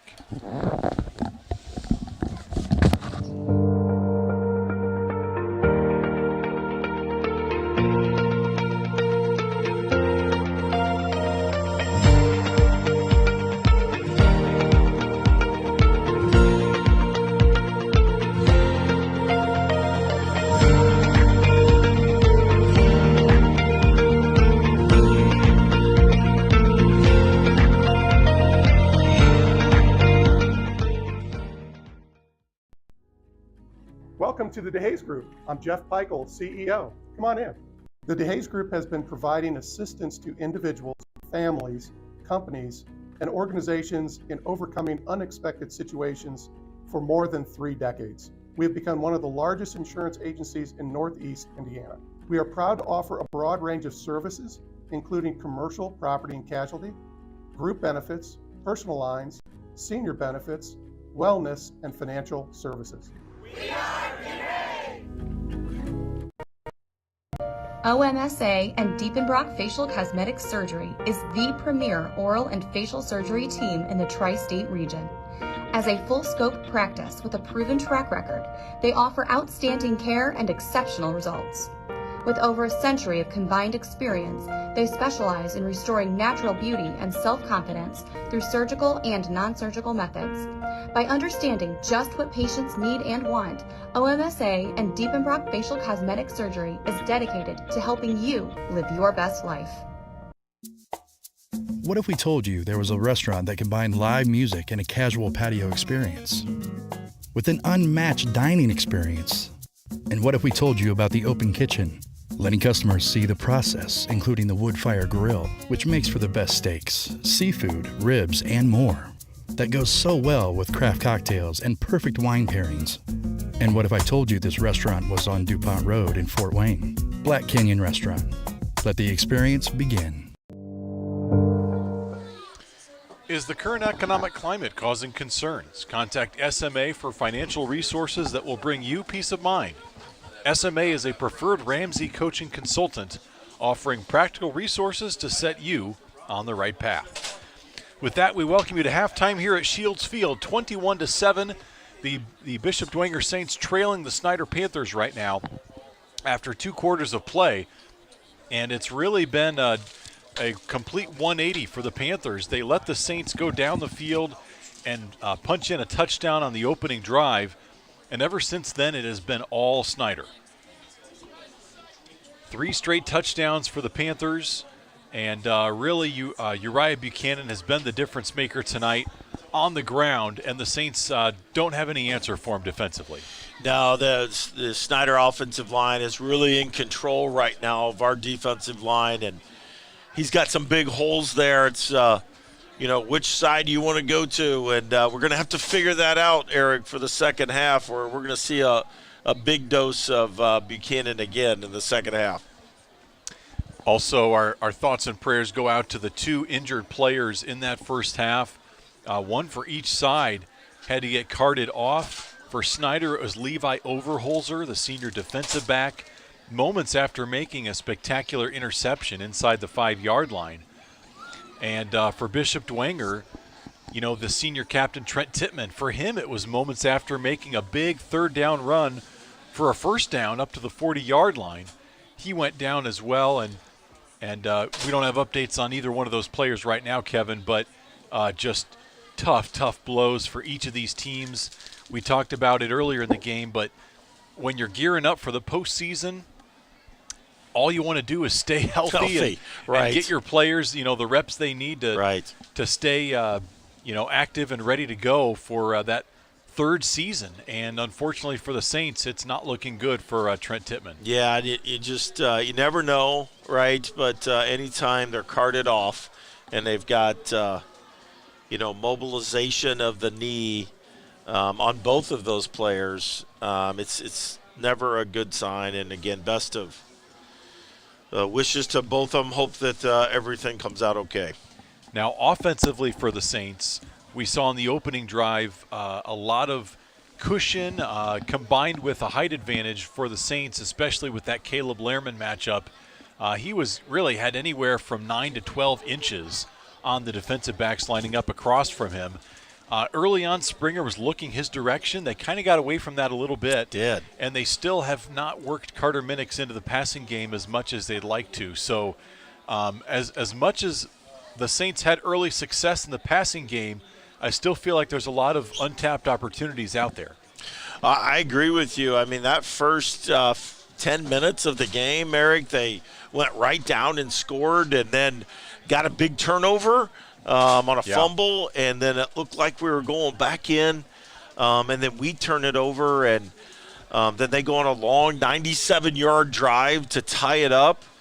So it was a very interesting first 15 minutes of the game, but they came out throwing, and they threw a nice out to Lehrman. They threw a fade to him, and we haven't seen that yet back. But, again, I think Snider adjusted in bracketing him when he is out wide. And so we'll have to see that. But we got to get him and Minix into this passing game. And Eric, for us to win, we got to score. Obviously, I know everybody knows that, but Snider is so good offensively. You got to stay with him in the offensive side. Right. And it's going to be even harder to do that through the air without an effective run game. And the Saints, really, even when Trent Tittman was in there, they were not getting much success through the tackles. That Trent Tittman's best run, of course, came right on the play he was injured on. Other than that, he was bottled up. And thus far, Knipscher has not had any success back there either. So, the Saints, there are opportunities in the passing game, but if the running game is not there to complement it, the Saints are going to be really one-dimensional in the second half. Yep. So we'll see if they can keep it close. It's interesting when you look at this rivalry, they played so many close battles over the last several years. From 2015 through 2019, they had 5 straight matchups that were all one-score games. And ever since then, Kevin, it has gotten farther and farther apart.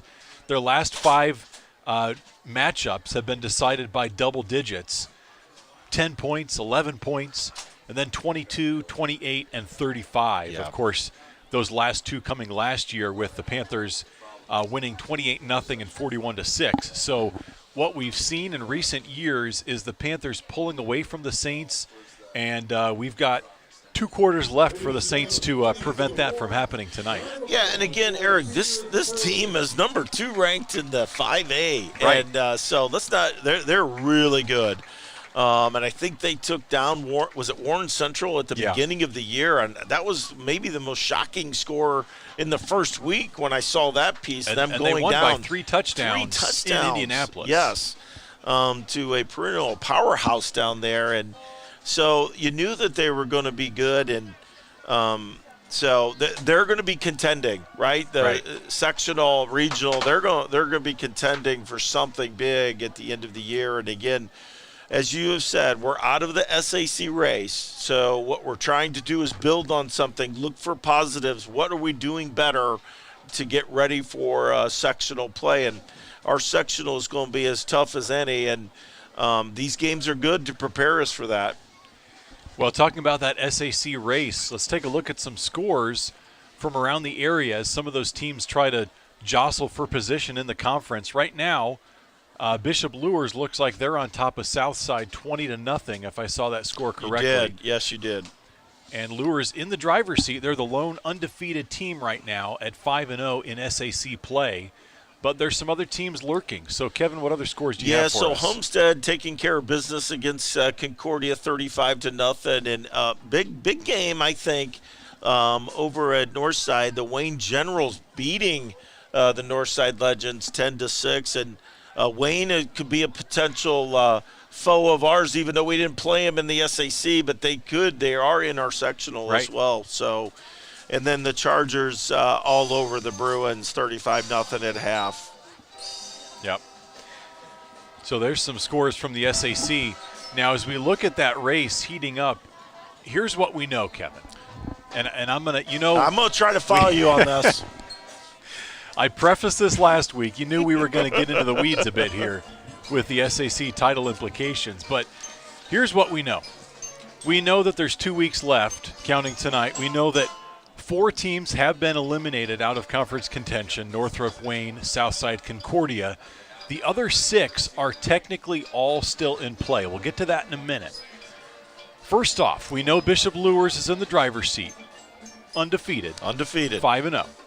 We know that if they finish out with wins tonight against South and the next week against Homestead, they'd finish 7-0, outright champions. Right. That would be their first outright SAC title since 2011. So the Knights are in the driver's seat. Now, Bishop Luers in control tonight against Southside. However, if they win tonight and then lose to the Spartans next week, that opens the door.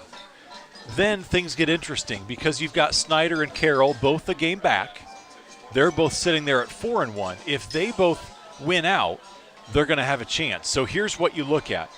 If Bishop Luers wins tonight but loses to Homestead, all right, and if Snider wins out but Carroll loses a game, then you'd have Luers and Snider both finishing 6-1 co-champions in the SAC. Likewise, if Carroll wins out and Snider drops one of their games, then you'll have Luers and Carroll both at 6-1, both co-champions in the SAC. Because remember, the tiebreaker is head-to-head. Head-to-head. And Bishop Luers did not play Snider or Carroll this year. So if they finish in a tie with one of those teams, they'll be co-champions. Now, here's where it gets a little dicey. If Bishop Luers loses to Homestead and Carroll and Snider both win out, now you have 3 teams all finishing 6-1. Here's what we know. Yes. Headbreakers, the this tiebreakers is all head-to-head. semantics right now. Tiebreakers head-to-head. So, Kevin, what happens when you have 3 teams all tied and they have to break the tie with head-to-head? You look at how they've played against the other 2 teams in that tie, right? Yes. At least that's what we think. If you look at that, Bishop Luers is 0-0 because they didn't play in either of those teams. Right. But Snider is 1-0 because they beat Carroll, that 27-24 win in Week 5.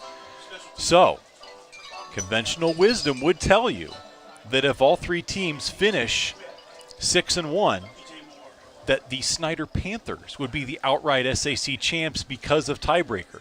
Now, I don't know if that's the way it's interpreted. Is that written in the doctrine? Is that written You know what? in the I don't contract? even know if there is a written doctrine, and that's what's causing all the confusion. But I do know this, Kevin. I know that everyone is saying that Bishop Luers clinches at least a share of the title with the win tonight. It's in game night, but right? I'm not so I'm sure. looking at it right now. Our good friend Casey O'Bell's got it right here. Luers can get a share of the SAC with a win tonight. Well, I'm not sure about it either, Eric.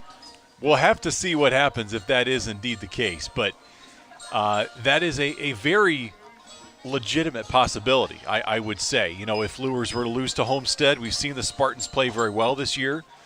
You know, they're the one team that knocked off Snider. So they're capable of beating Luers. And, of course, Snider and Carroll are very capable of finishing out, winning out their last 2 games. So that is a scenario I think the SAC is going to have to come up with a solution there, or at least an explanation, because that's something they're going to have to be ready for. I would love some athletic director to let us know how that is worded, even if they know if it's worded that way, right? I'm not sure if they ever thought that far down the road. At least maybe they crossed their fingers and hoped it wouldn't come to that.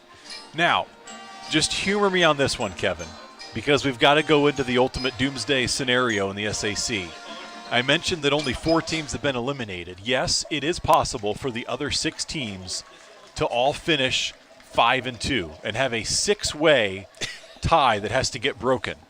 Now, this all has to happen for Bishop Luers to lose both games. Right. So this would only occur if the Luers if Knights Southside came back somehow, some way, correct, and beat Luers tonight. So it's very, very unlikely at this point, especially with a 20-0 Luers lead. But just humor me.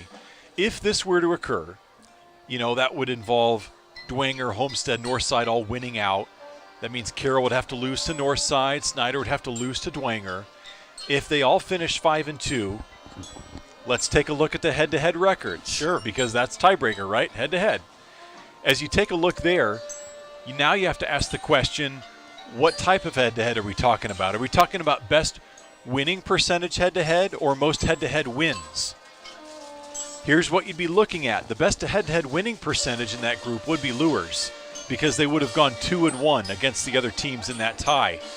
But guess what team would have the most wins against those other teams?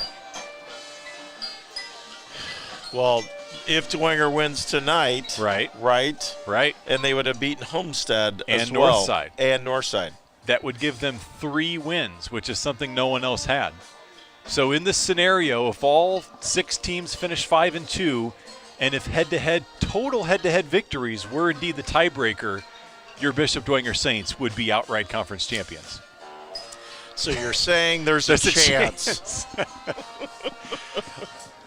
That's the long and short of it. Yes, that's what I'm saying. But the chance is growing ever slimmer by the minute. I would really have liked to have been in the AD room when they were sorting this out. If they got that detailed Eric, but it can happen. It right? could. In this scenario, like Lures doesn't play Carroll and doesn't play Snider. So, and that's the thing about it. It's good and bad. We're talking right? about how silly this scenario would be, but the reality is we have, with the current conference setup, a scenario where you could have a Division B team, one of the smaller schools, beat up on the other teams in their division and then dodge some bullets with the other division, not have to play two of the heavy hitters. That's a plausible scenario, and guess what? It's playing out here in year one of the new SAC. So I don't know if the powers that be had thought that far ahead.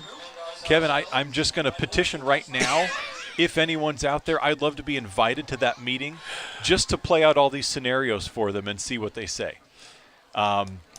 But, more or less, it's just me being curious and wanting to throw these things against the wall. I love your curiosity because that sounds like a root beer and a cigar to figure that out and to I love the scenarios. And it's just not this year, Eric. In years to come, we could have those scenarios. Absolutely could have those scenarios. It's been a big topic of conversation with the Lures Knights. We talked about a couple of weeks ago on the broadcast that Lures might be that dark horse team, because of their schedule, and it certainly has played out that way. So it's caused a lot of talking from people around the SAC. I think everyone is unanimously in favor of having those two non-conference games weeks 1 and 2. But as for the makeup of the divisions and then how you determine a champion, I think that might be still a topic of conversation that they might want to look at further. Right. When the SAC first started, they had the north-south, and I think we talked about that prior to the telecast, is that could you do a north-south version of what we're doing today? Right. North side maybe goes to the north and Homestead moves to the south, and very interesting maybe to go back to that. And then you have the north-south championship like they used to back in the day. That would be interesting, and it's all just conjecture at this point because we're not the decision makers, but it sure is fun to talk about. It is. Well, thanks. If you've stuck with us through that whole conversation, I really thank you on a personal level. Nobody else would listen to me ramble like this, so we appreciate it. All right, the team's coming back out in the field. We're going to take another break and be back with your third quarter right around the corner. 21-7 your halftime score. Snider on top of the Saints. Back after this, you're watching Bishop Dwenger football on the Saints Sports Network. Salvatore's Authentic Italian Eatery was voted Reader's Choice for Best Italian Restaurant and Best Overall Restaurant. Family owned and operated with 6 locations across northern Indiana, Salvatore's features quality food and remarkable service in a family-friendly atmosphere. Salvatore's, our family serving yours.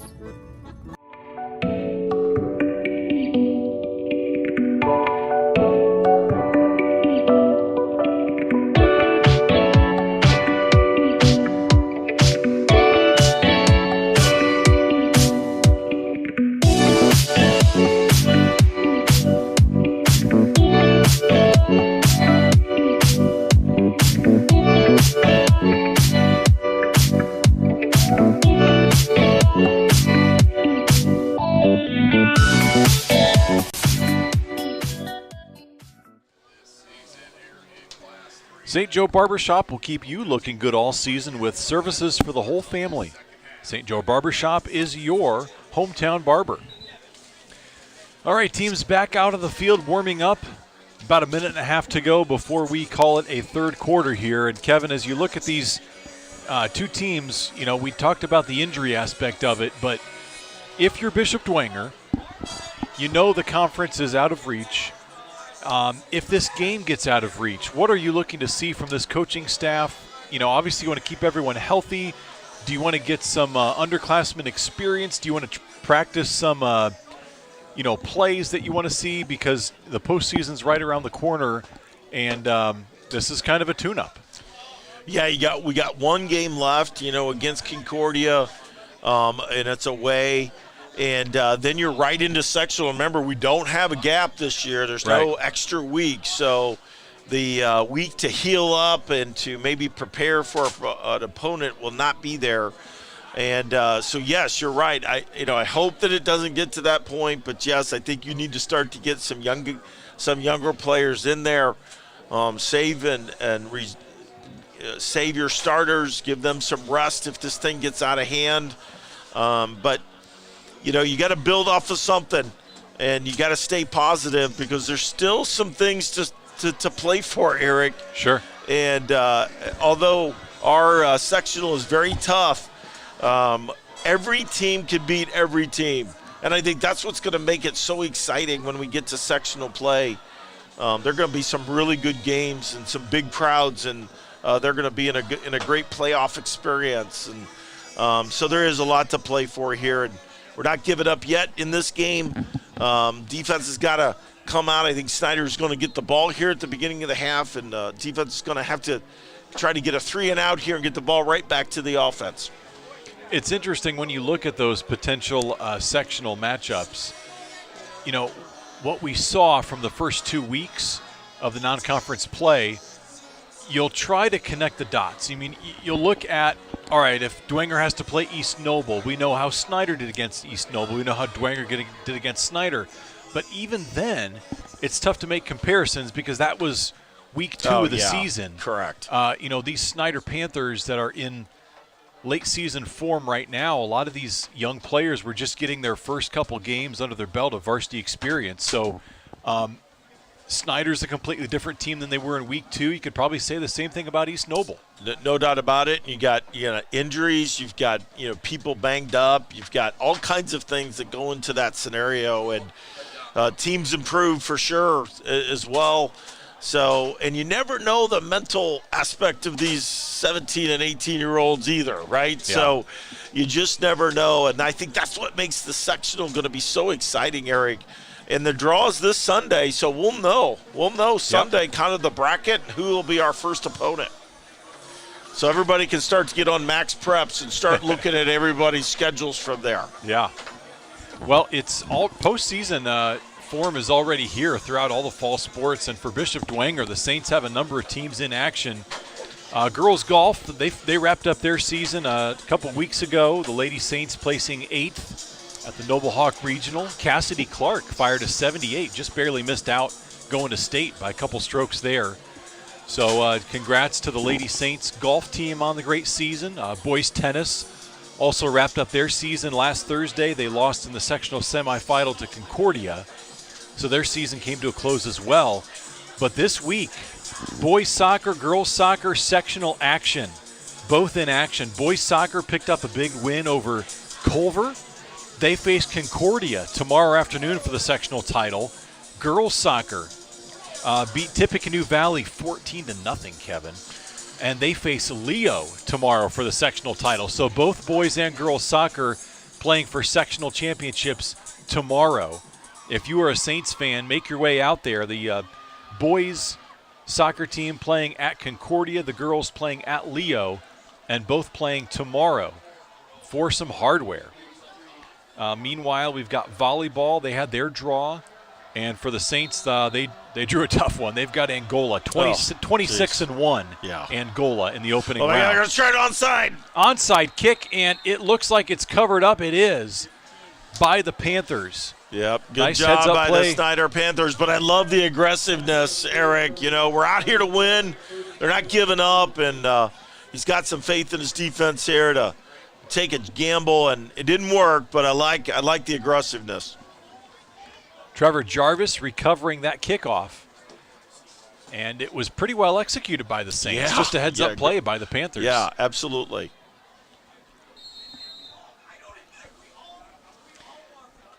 Well, best of luck to all those Saints fall sports teams in action. Boys soccer, girls soccer, volleyball this coming week, and then next Saturday, cross-country sectionals in action. So we'll keep you updated right here throughout our football broadcasting season about the rest of those Saints fall sports teams. Kieron Billingsley has a wide open man, and he has crossed the 40-yard line, hitting up Conley. Boston Conley with a big first down for the Panthers. Yeah, really good throw by Billingsley. Again, they love these multiple levels of receivers, and he hit the middle one. No one there. Good execution by the Snider offense. First and 10 Panthers, one play, and they are in Bishop Dwenger territory. Here's the first down run by Buchanan. Shiftiness, looking to the outside edge, cutting back inside the 30-yard line, and picking up a quick 10 yards for the Panthers. Yeah, Snider offense not letting up here. Good 2 first down plays here, and they're rolling. We've seen some good backs this year, Kevin, especially in the likes of Brownsburg and Moeller. They're starting running backs, but I'd put Buchanan right up there with them. He's got it all. He's got good quickness, very good vision, and he's got the speed to go with it. Panthers go to the I. Here's Buchanan, this time on the left side, cutting inside, and then down to the 25-yard line. And this is what a good running back does. Man, it looked like he wasn't going to get anything there, Eric. And he slips through there and gets 3 yards. Yeah. Second and 7. The Saints defense trying to come up big here. Panthers started this drive at their own 41 after the onside attempt by the Saints.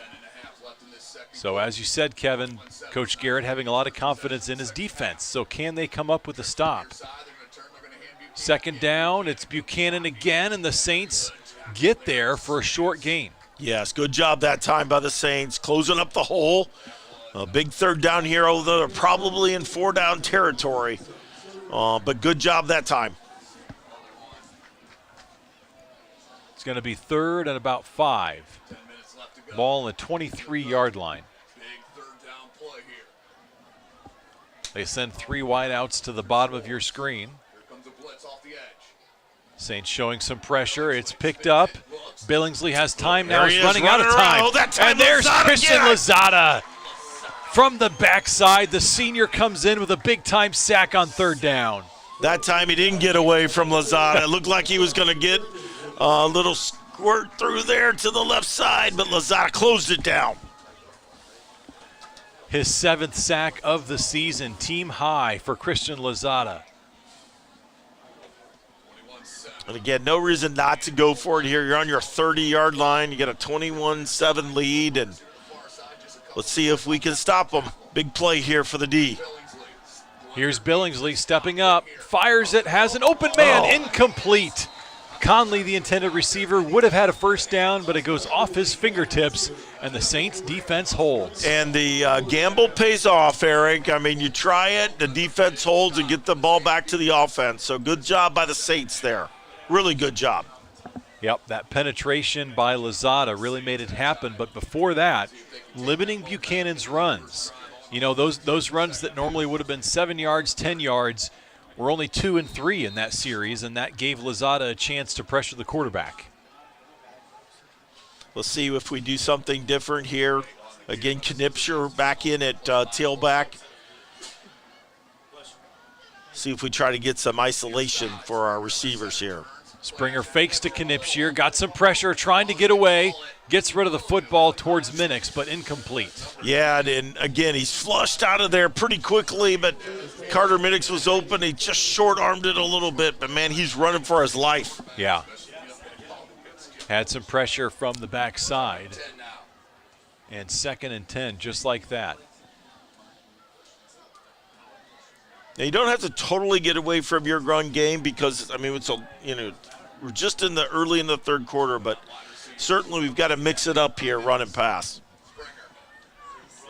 Fake it off to the first man through, and then the second, good for a 10-yard rumble. How about that? A.J. Shefferly. Really good run. Little counter there, little cross action, and good first down run there. And Shefferly's coming up a little bit gimpy, but I think he's going to be all right. Good job by the Saints offensive line there. Yeah. Shefferly took it for 11 yards. The sophomore, 6 foot 175. We'll be hearing his name more throughout the next couple of years. And the Saints go back to the ground on first down. Maybe a yard on the play for Knipscher. Yep. Good job by the Snider defense that time. Their interior linemen are really good. Big, quick.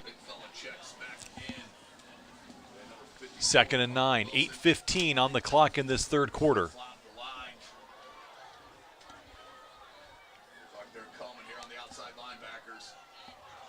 Here is Springer in the shotgun. They'll pass it, and that one sails over everybody's head. Lehrman was the intended receiver on the slant. Yeah, it just didn't look like that play developed quickly. It almost he had to pump fake a slant. You don't want to do that. It should be 1, 2, 3, throw the ball slant. The timing was off there. But I like going to Lehrman. He's got some good. He is a matchup problem right now for the Panthers, and got to figure out a way to get it to him. Well, and honestly, they've been hooking up mostly with him on short little hooks. He looks like he might be a little bit gimpy, but I'd be interested to test the jump ball capability of Lehrman. Oh, he's open. Springer gets rid of this football and nearly a completion. It is dropped by Xavier Garrett. Had the ball at about the 34. Oh, beautiful read by Ethan, and unfortunate for Xavier. Good throw.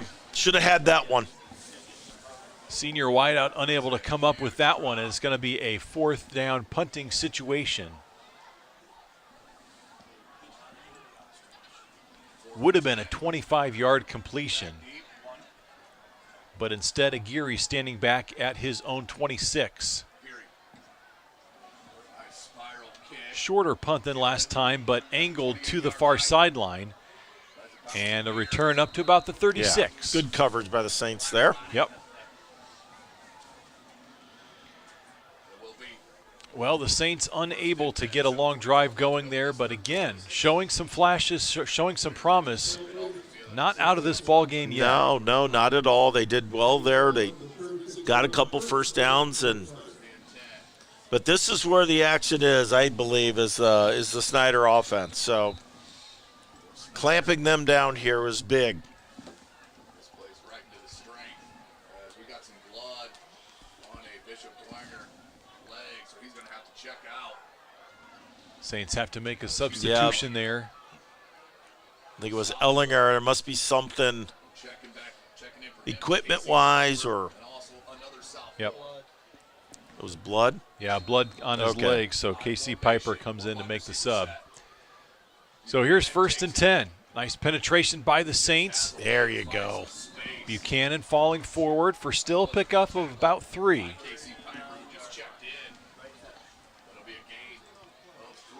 But that time you saw the hole that opened up, it was immediately filled by blue jerseys that time. Yeah, they filled pretty good that time. That's a good off-tackle play. Snider loves that play.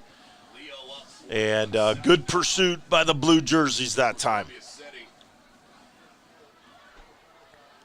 2nd and 7. Here is Billingsley on the rollout. Looking for Conley. There he is. Catches it across the 50 and makes a move down to the 45. Yeah, we just can't figure that play out. Again, middle receiver in that set in the level, and he just dumps it over a defender, and right there, pretty good play.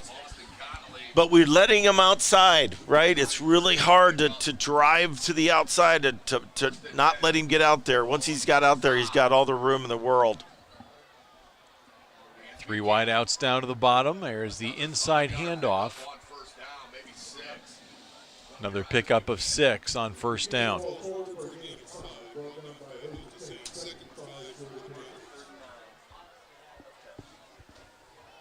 Panthers inside the 40. We'll see if the Saints defense can stiffen up a bit as they did on their last drive. Need to get some pressure in the backfield like they did last time.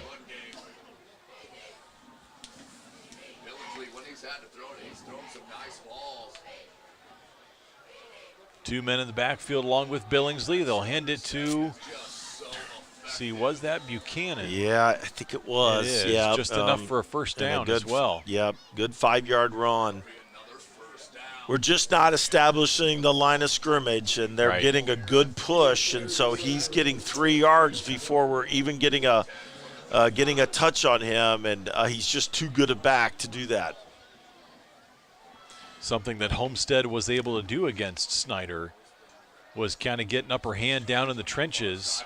Here's Billingsley on the keeper around the left side. and then cutting inside the 30. Yeah, I think we got a late hit as well,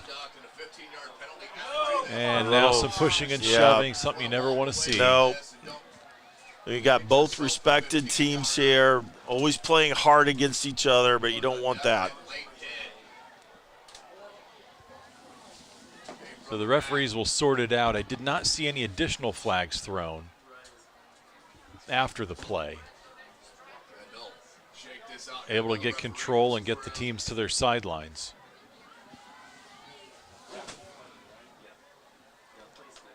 Don't want to lose your head out there. No, you don't. The referees are doing a good job separating right now, figuring this out, getting them away. You just can't do that, though. You can't, as good as this offense is, you can't give them 15 yards, Eric. It's just not. It's not smart football. It's not Dwenger football. And that penalty happening right near the 30, so that's effectively going to be a half the distance to the goal type of penalty. Going to put him back in the red zone. Coach Garrett having a word with the officials as well, trying to figure out exactly what was going on out there. 5:59 is what's left in the third quarter, so we're halfway through this quarter, and nobody's scored yet after the halftime break, but Panthers on their second possession. They threatened the first time before the Saints stopped them, and threatening again here, especially after this penalty yardage. And they will walk off the yardage right now. I would like to remind you folks, the Bishop Dwenger Theater Department presents their fall play, The Plot, Like Gravy, Thickens. Dinner Theater will be Friday, October 27th with an additional performance Saturday, the 28th. Get your tickets at bishopdwenger.com. Dwenger defense is going to have to take some gambles here. They're going to have to do some blitzing on these rundowns. I mean, when you're overmatched up front, you got to move people around and do things differently. And you can't just sit there and let them run the ball down. You got to do something different. And if they capitalize on it, okay, great. But you got to switch it up and do some different blitzes.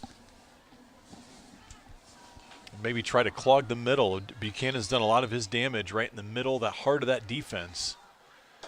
They'll go to the I formation. Buchanan has plenty of room to run, and he's going to walk into the end zone for another Panther touchdown.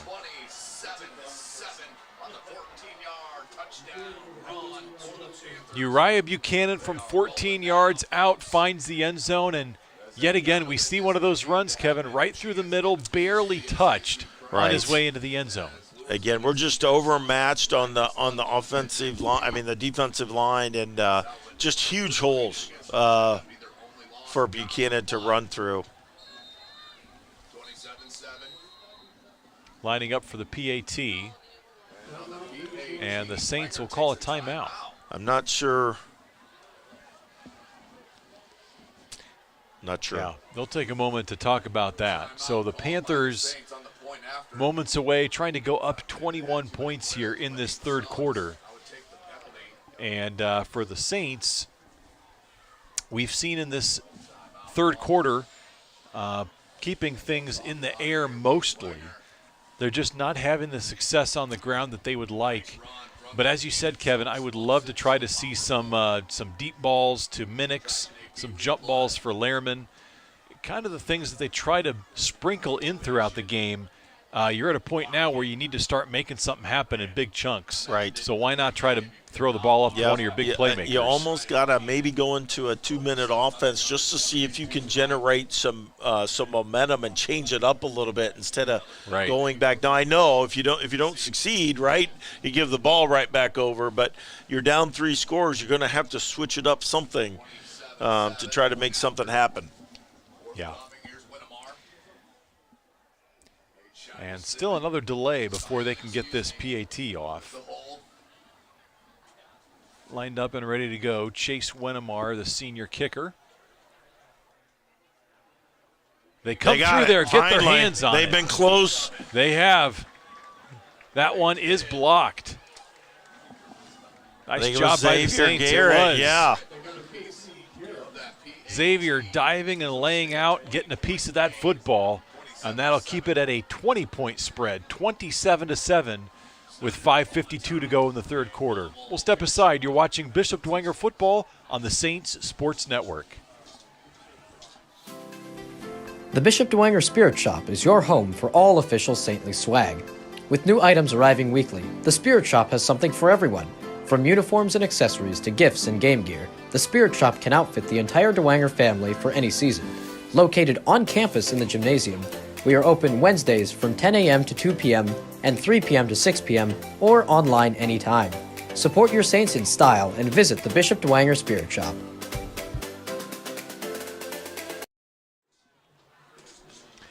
Black Canyon Restaurant is a full-service new American restaurant featuring in-house craft cuisine. Enjoy the best dining in the fort at Black Canyon. Well, 27-7 is your score. 4 unanswered touchdowns by this Snider Panthers squad as they continue to flex their muscles. Uriah Buchanan doing it on the ground yet again. He's just been an unstoppable force, and Kevin, you're right to give the credit to the offensive line because he's got some big holes to run through. Here is Zimmerman on the return. He is going to take it across the 30. Now, there should be a flag there just to offset that pace. He was pushed out of bounds. Nothing there, though. Yeah, that's got to be a flag. No call on the field, and they'll mark the ball just short of the 35.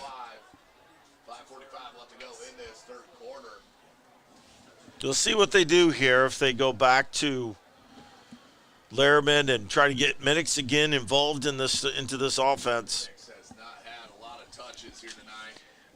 Yeah, Minix averaged 32 yards per catch last week against Lures. Just big plays left and right. Only gone his way a couple times. We've seen him run the ball out of the Wildcat as well.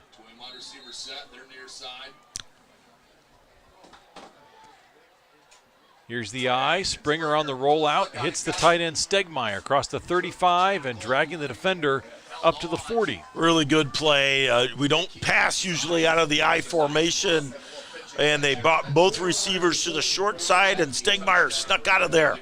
Good play on first down. Good for 7 yards.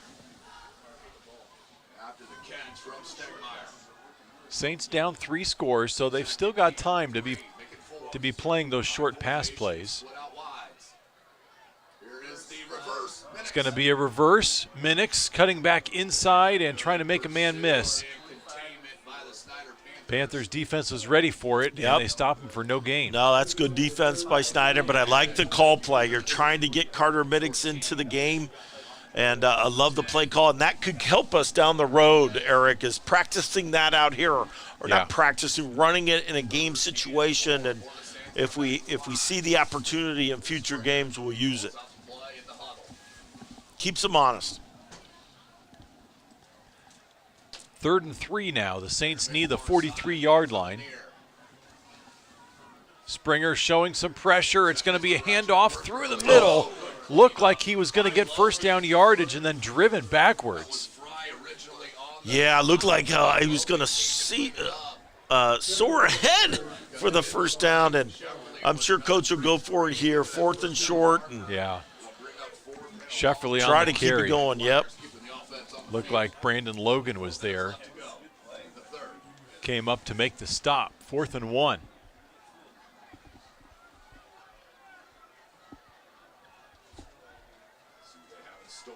Yeah, going power eye here. 3:50 to go in this third quarter. The Saints need to convert here. Might try to draw him off sides first. Nope, they'll do a rollout. Got the open man. It is caught across midfield. Stank. No, they didn't stay in bounds, but still into Dwenger, into Snider territory rather. What a grab. Nick Pilkington out of the backfield. Really good play design. They were like, you know what? We're not going to run it this time. We're going to sneak him out. And it was a good decision because Snider had all sorts of penetration through the line. Right. Pilkington, he's got a pair of mitts on him. Yes, he does. Stuck him out there and pulled the ball in for a big 4th down conversion. Back to the eye. Springer on the rollout again, looking to make something happen, and has to chuck that one into the dirt. Yeah, nobody open that time. Good job by Ethan getting rid of it. Good coverage by Snider. And, man, Lehrman's just really limping, really tender, it looks like.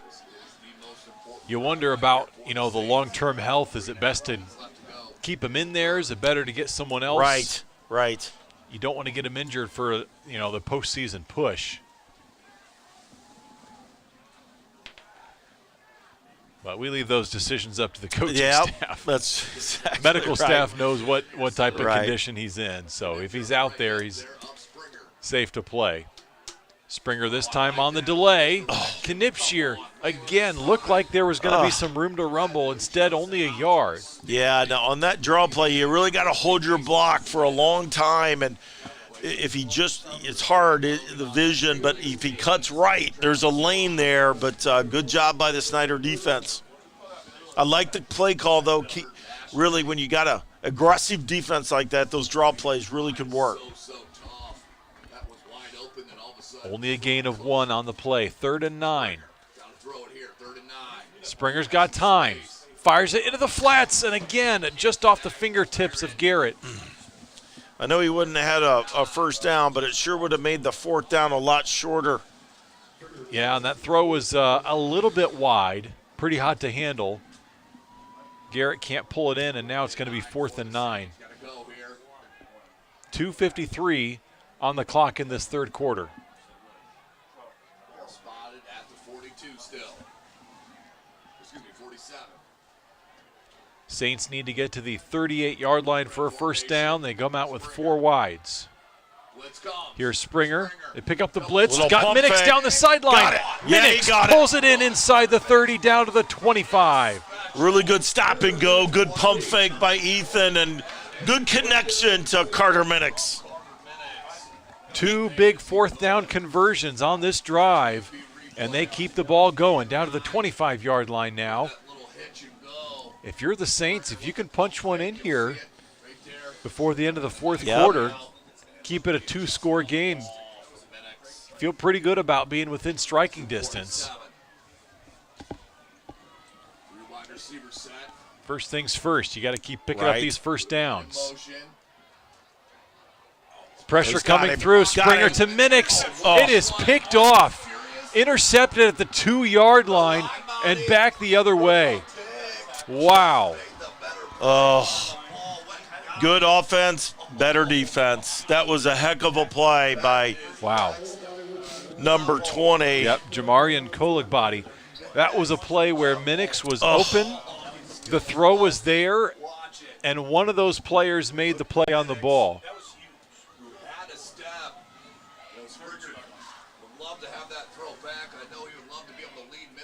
Awesome play by the defender. You got to tip your hat on that play, but unfortunately for the Saints, it puts an end to that promising drive. Yet another drive that ends up with no points. So another interception for Snider. That's what, 12 or 13? Yeah, I got to see the replay. Just need to put a little bit more zip on it. But good play by Snider there. I formation. Billingsley wants to throw, goes deep. Has a man there. It is on the money and a flag. That is a tough call. Sorry, Eric, but that Brady was, O'Keefe man, on the I thought that was good coverage. He put his hand in there, broke it up, and maybe they're going to say there was some body on that? I don't know. I don't know. Boy. Meanwhile, another Saints defender having to one-hop his way off the field. Looks like he might have tweaked his ankle. Yeah, gosh. Maybe it's a cramp. Let's hope it's a cramp. They're stretching him out like it might be. Ball will be at the 47-yard line. 2:29 left in the third. So it's an automatic first down, but it's not a spot foul. So instead of down close to the 30, it's just on the Snider side of the football field, the 47, 1st and 10. I formation. This time they keep it on the ground with Buchanan. Nice effort there in the backfield by Lozada. Can't quite bring him down, and Buchanan falls forward. Just a good back doing good things there. Yeah. Yards after first contact. 5. 2 minutes remaining. This third.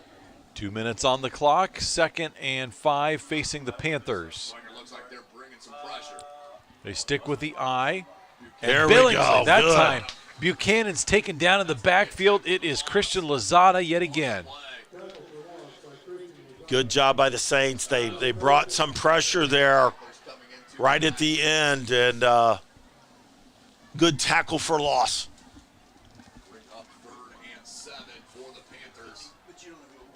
Well, we've been calling Lozada's name for a couple years. Yeah, really. He is making a living in the backfield of opponents here for the Saints. The Saints fans are going to miss him, one of your senior leaders. Billingsley again with the pass. It's caught in. Yeah, good job by Owen Zimmerman. It's going to be a 4th down. Brought down the big tight end, and again, I am assuming he'll go for this, but he probably let the play clock go all the way down.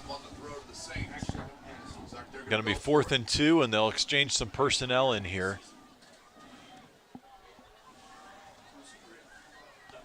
Be hard-pressed to think of a running play for Buchanan that's been stopped for 2 yards tonight. I know, and I just think you got to bring the house here. And I know you're one-on-one on the outside, but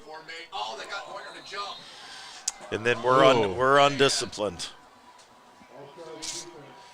Looked like they were trying to get the Panthers to jump early, but instead they jumped across the line and resulted in the offsides. So the Panthers do not need to run that 4th down play. They get a free 1st down from the penalty, and the ball's moved forward to the 40-yard line. You have to run a play here. It's about an 8-second differential. I formation with 24 seconds in the 3rd quarter. It's Buchanan, another big hole to run through down the middle of the field. 25 and down to the 21-yard line. Good job by Lozada, saving a touchdown there. Catching him from his linebacker position, but not until after Buchanan picked up 20 yards on the ground.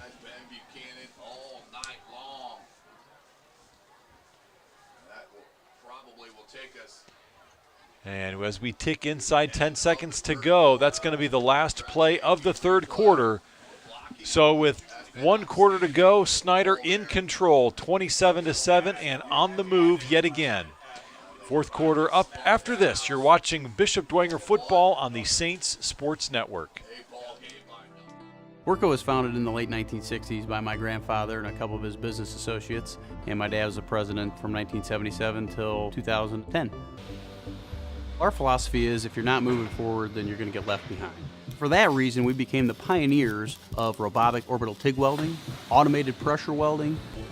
As a family-owned and operated business, we realize that our employees are our most valuable asset. We've invested heavily in them throughout the years, and they've given a lot back to us and to our customers in providing a high-quality product.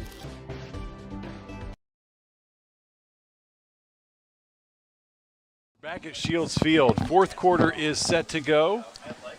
And we'd like to thank OMSA and Diepenbrock Facial Cosmetic Surgery. When it comes to advanced specialty care of the head, neck, face, and mouth, oral and maxillofacial surgeons are the preeminent authority. Let Dr. Diepenbrock and all the surgeons at OMSA give you the results you're looking for. Well, it's a 3-score lead for the Panthers and threatening to make it 4 scores here in the beginning of this 4th quarter. Saints defense has made a couple stops in this 2nd half, but just up against a really, really tough assignment here with this Snider offensive line and a guy like Uriah Buchanan running the football.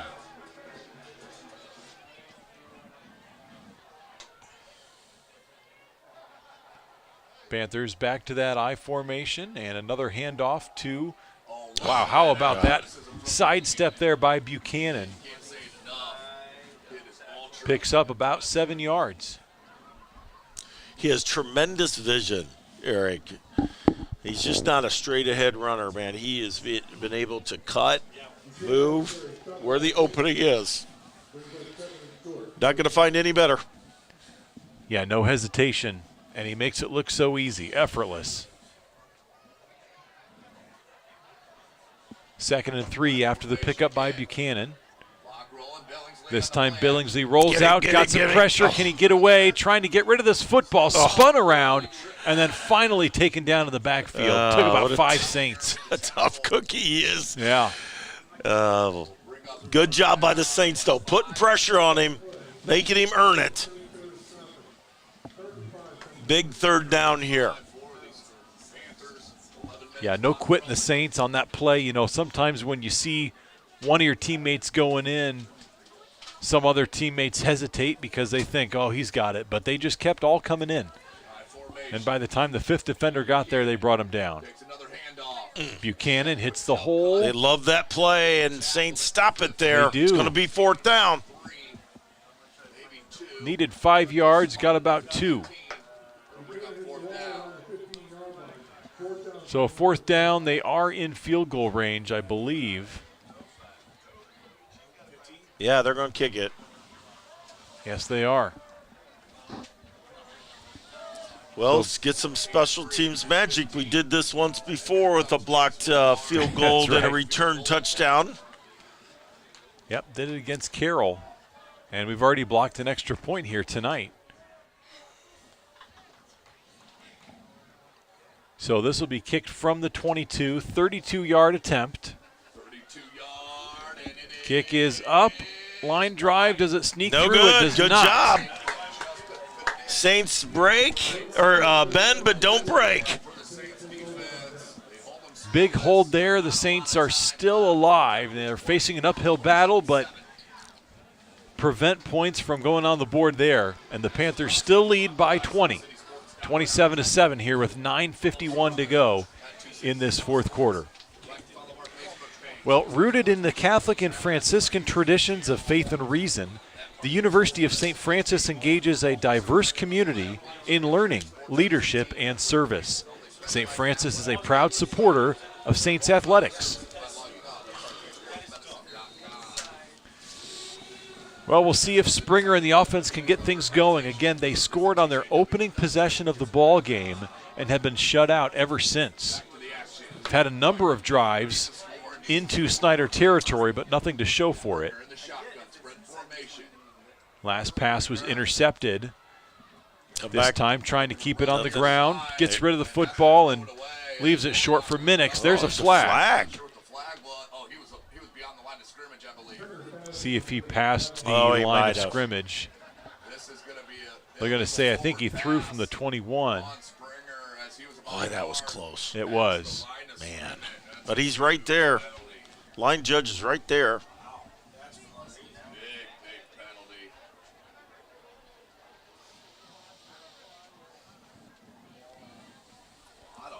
Well, man, that was close. Yeah, it was really close. But you know, credit the Snider defense for stringing him out. It looked like he might have had some running room to gain some yardage, but instead, it's a loss of down as well. So.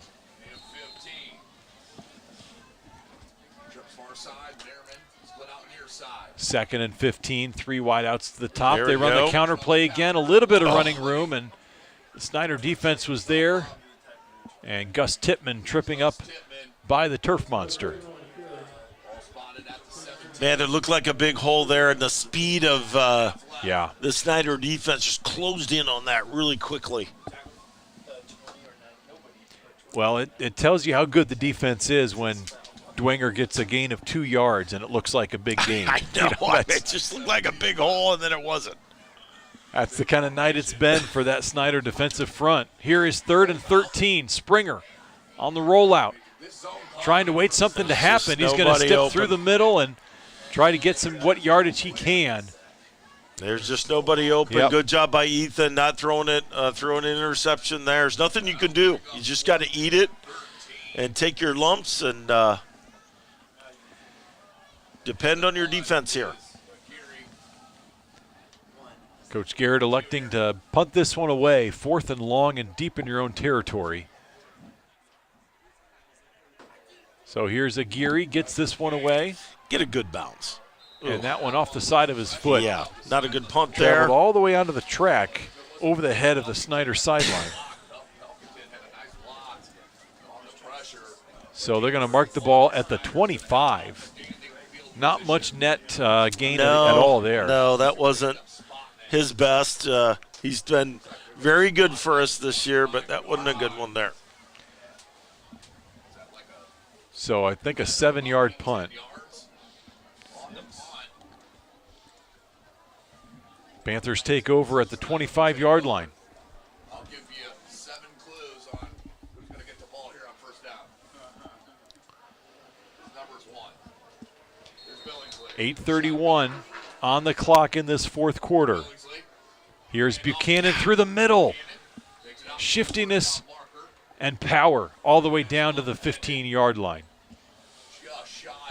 And he's not afraid to put his shoulder down and lay out a hit either. No, he's not. He's tough.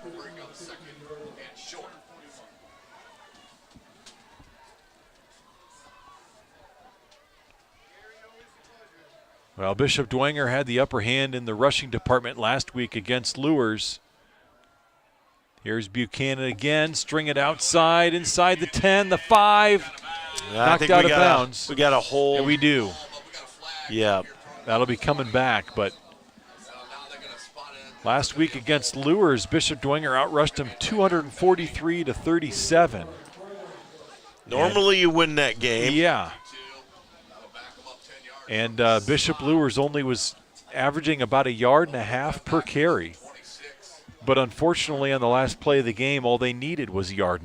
Yep. On the conversion, Mickey Daring ran it in. Tonight, it's been a flip, a complete 180 of that, as Snider has completely led that rushing category in a dominating fashion.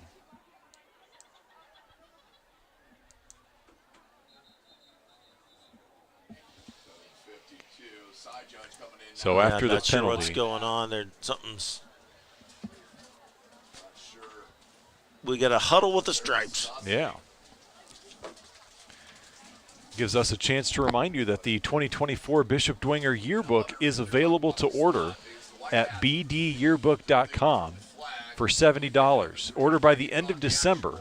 For more information, contact Greg Jones at gjones@bishopdwenger.com.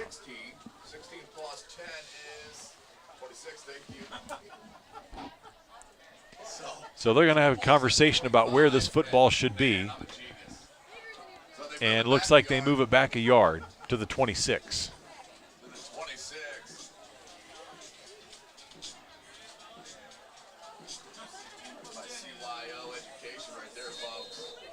That's where the Panthers will have a 2nd and 10. Inside 8 minutes to go in this fourth quarter. Billingsley in the pistol, hands it to Buchanan. And how about that? Fighting through a block. The Saints able to get there for the stop. It's Peter Thiel. Southmore.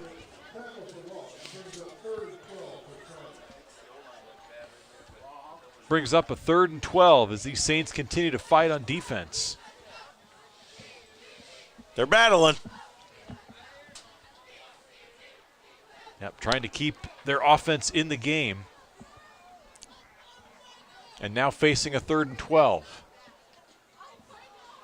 Bit of a broken play. Billingsley making some people miss, spinning out of a tackle and falling forward. He's short of a first down, but what should have been a loss of maybe 1 is good for a gain of 7. Got to make that tackle. Good running by Billingsley, though, but you got to make that tackle. Going to be 4th and 2. Are they going to try the field goal again, or are they going to keep it on the ground? Looks like the ground. Go for it. Trying to ice this game away. 6:40 on the clock. 4th and 2. Here's Buchanan through the middle. Big hole for rushing around the right side. 10-5 and down to about the 2. He is so quick through that hole, Eric, and once he gets uses his strength as well, right? So once he's through, it's tough to bring him down. Good play. Yep. 1st and goal inside the 5. Mark him at the 3.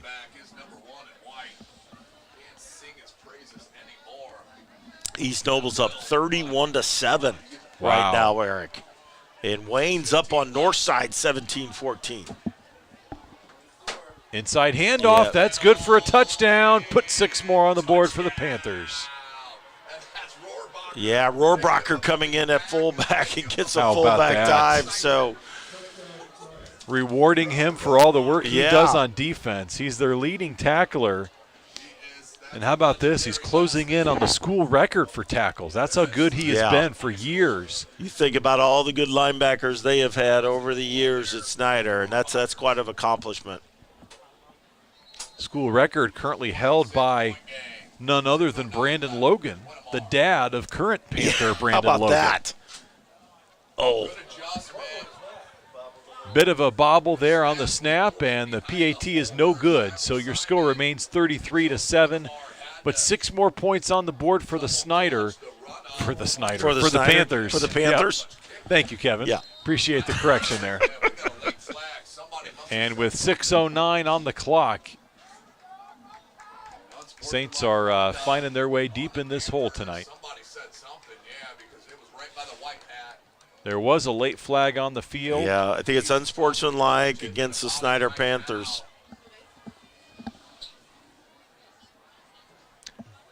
Yeah, just no reason for a penalty like that when you're up by 26 late in the fourth quarter.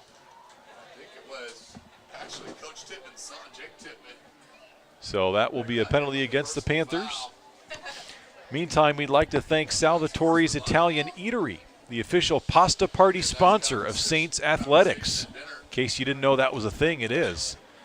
Family owned and operated with locations across northern Indiana, Salvatore's features quality food and remarkable service in a family-friendly atmosphere. Love Salvatore's. Yeah, delicious. Gosh.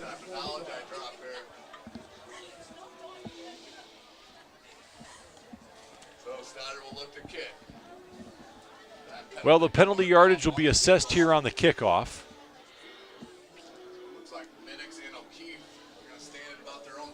And the Saints, of course, find themselves down in this hole. They'll continue to battle and see what momentum they can begin building for next week. It's going to be a road trip for the Saints to Concordia.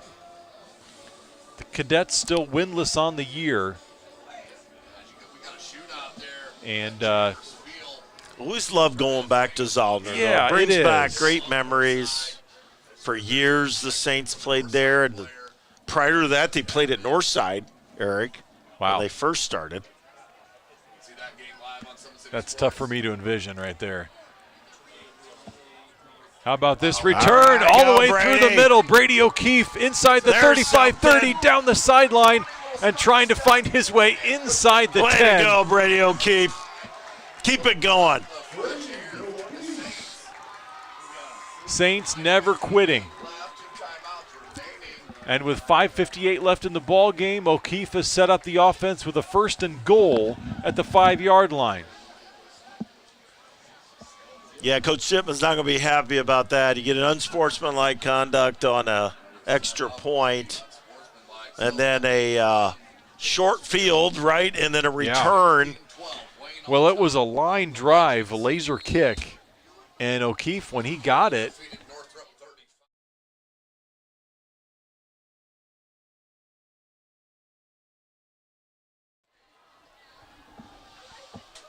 this will be a feel-good one if we can punch this in, make this offensive line, and gets this defense. It's going to be Shefferly pushing the pile forward. He's inside the 2. Yep. It'll be 2nd and goal from there. 5:45 left on the clock.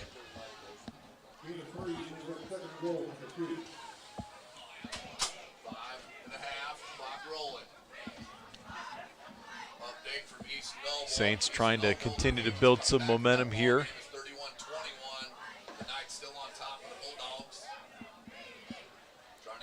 The power eye with Springer under center. They'll hand it off. Knipschier fighting for yardage. He's still going to be stood up right at the line. It'll be 3rd and goal.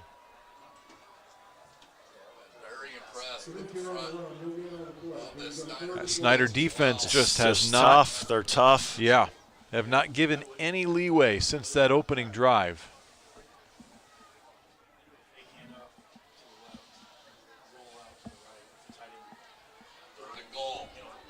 Saints trying to punch one in here with under 5 minutes to go. Same formation, power I. Knipscher in the back. They'll pitch to him around the left side looking for a block, and they're going to take him down. Yeah, just a little sweep to the short side. Sometimes you try to sneak it in there. Trent Tittman scored on that on that play last week against Lures. Yeah, he did. And but nothing going, man. It's tough sledding down there against the Snider defense. Saints have gone run.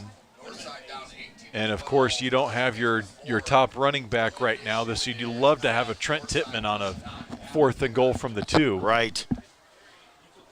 Same formation.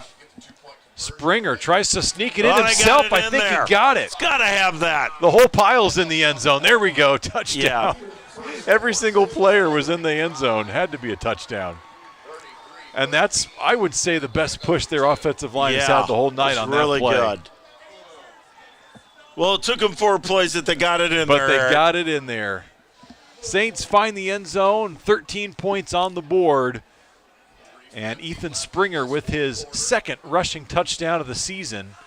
He's got 10 through the air as well. The game well decided by now, but as you said, Kevin, a kind of a measure of redemption there for the Saints, who have been kept out of the end zone for nearly 4 quarters. Right. Now they'll go for 2. That's Zimmerman in motion. Looking in that way. Now Springer flushed out in the other direction. Got to get rid of this football. Tosses it. Jump ball to the back. And out the back of the end zone. So your score remains 33-13 with 3:50 to go. We'll step aside. You're watching Bishop Dwenger football on the Saints Sports Network.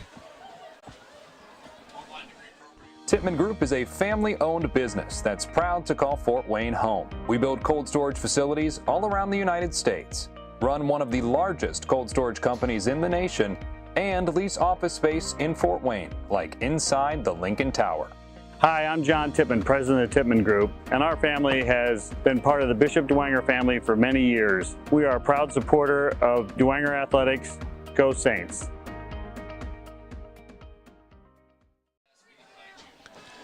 Back at Shields Field, Kevin, when you look at this this matchup, really unbelievable to think about the fact that this is their 4th straight matchup here at Shields Field. Yeah.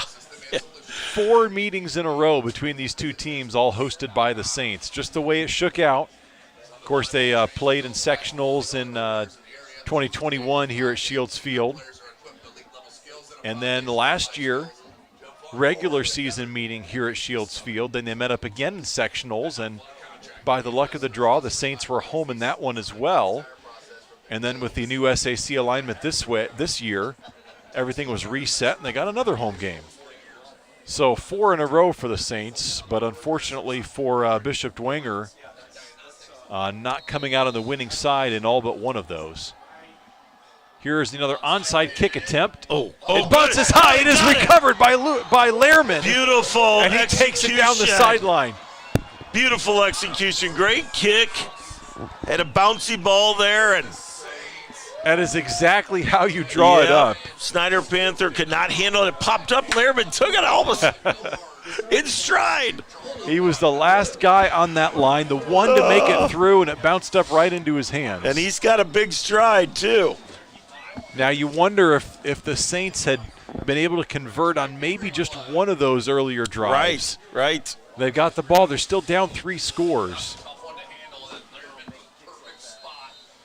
But for the moment, breathing some life into this Saints crowd. And now a 1st and 10 Saints from the 44. A lot of room for Springer. Tucks it and runs, and he'll slide. There's a hit. That should have been a flag. Waiting for the flag, and it's not coming. That was an arm to the head. Coach Garrett not happy about that one. He's beside himself. I can't understand the reasoning. Too. When you slide, you are basically protected. You cannot get hit. This is where I'd take a timeout and get an explanation from him. That was bad. Garrett is completely beside himself, and he's letting the officials hear it. And I've got to agree with them. Saints trying to recover, and they do with a nice, oh my goodness, that is a big hit. Knipscher is down. Medical staff immediately out on the field. I know there's a fumble that goes to Snider, but someone's got to take a look at that young man. Now the late flag on the field. There's another one. I believe they've thrown Garrett out of the game. Is that what we just saw? No, it's assistant coach. Assistant coach. Not sure which one.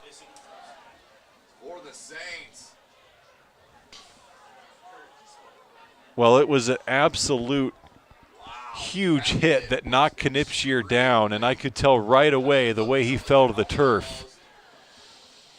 Yeah, like his arms went limp. Yeah, they went limp right away. It wasn't like he was taking the ball to the ground. It was a huge hit. The ball came out. Everyone was focused on the ball. Meanwhile, the medical staff could barely get out of the field around the pile. They're trying to get out to Knipscher. Coach is saying it was a hit to the head. Yeah, it's hard to tell. I'm looking at the replay. Knipscher able to walk off the field under his own power. So there's back-to-back there where your quarterback slides and you think you got a late hit, and then you got a hit to the head. And unfortunately, our coaching staff, somebody lost it a little bit. So we got unsportsmanlike conduct. Well, like you said, Kevin, back-to-back big hits, both of them questionable on whether they were legal or not. Right. And so both the players and the coaching staff understandably upset by the no call. And then there was a flag thrown after the fact, but I'm not sure if that had anything to do with a hit or if that was some extracurriculars after the play. Could have been on either side or even the coaching staff. So they're going to have to sort this one out. It's just a shame to see all that happen. The game is no longer in doubt. It's not. You're right. Snider's up by 20 points here with under 3 minutes to go. Dwenger's just trying to fight to the end, as you would expect the Saints to do. And we've got some cheap shots going on out there. So just not the way you want to see a ball game end, especially one that's been so hard fought by both sides. Correct. I would agree.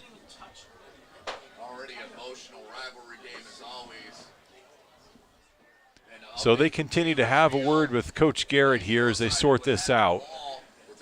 No indications yet from the white hat as to what any of those flags were for. Yeah, well, I saw the line judge point to one of the assistant coaches and said, "You're gone." So I saw that as well, and I didn't know who they were pointing at. So I mistakenly said Garrett. I apologize for that. But no, Garrett was already out on the field looking for Knipscher to get down. I think he saw the hit. Yeah. I am guessing he got hit helmet to helmet. I'm not sure you go down like that if you're not hitting the head. Yeah. Well, the Saints players were upset not only at the hit, which they thought was illegal, but upset at the fact that the Snider players are celebrating a fumble when you have a young man down on the field.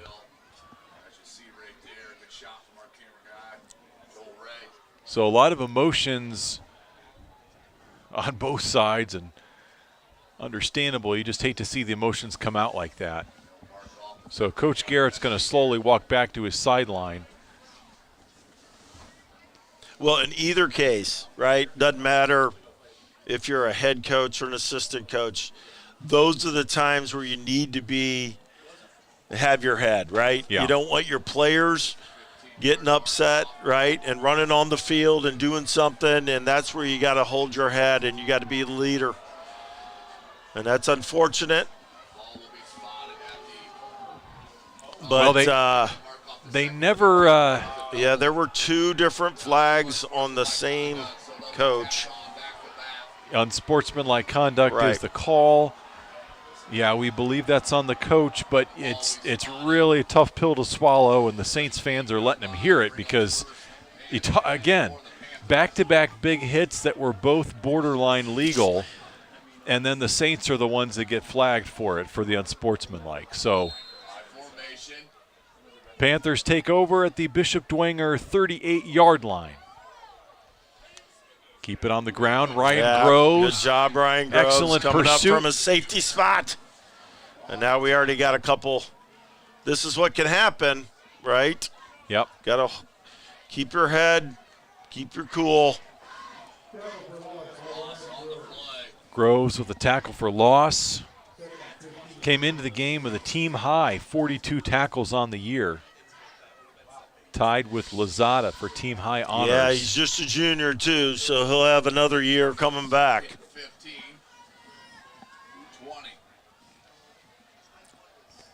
Well, as we tick down close to 2 minutes to go, Snider's going to continue to try to milk this clock. And for Bishop Dwenger, you love the fight you see in him. Well, and now flags from every direction. Maybe that's not the kind of fight you want to see. They're having to pull the players apart. Not sure what started that one, but no, this is not good. This is not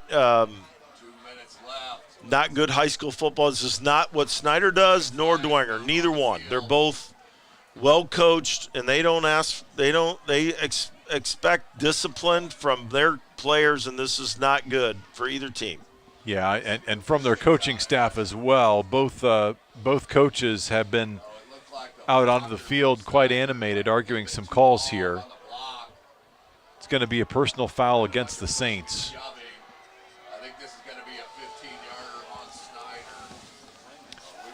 Well, it's a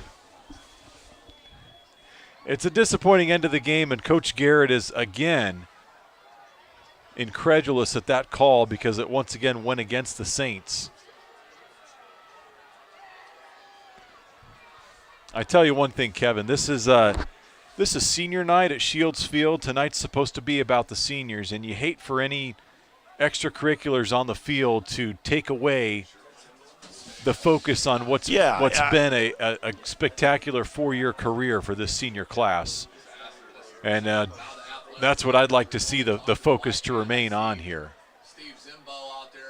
Now the athletic directors are going to come out on the field.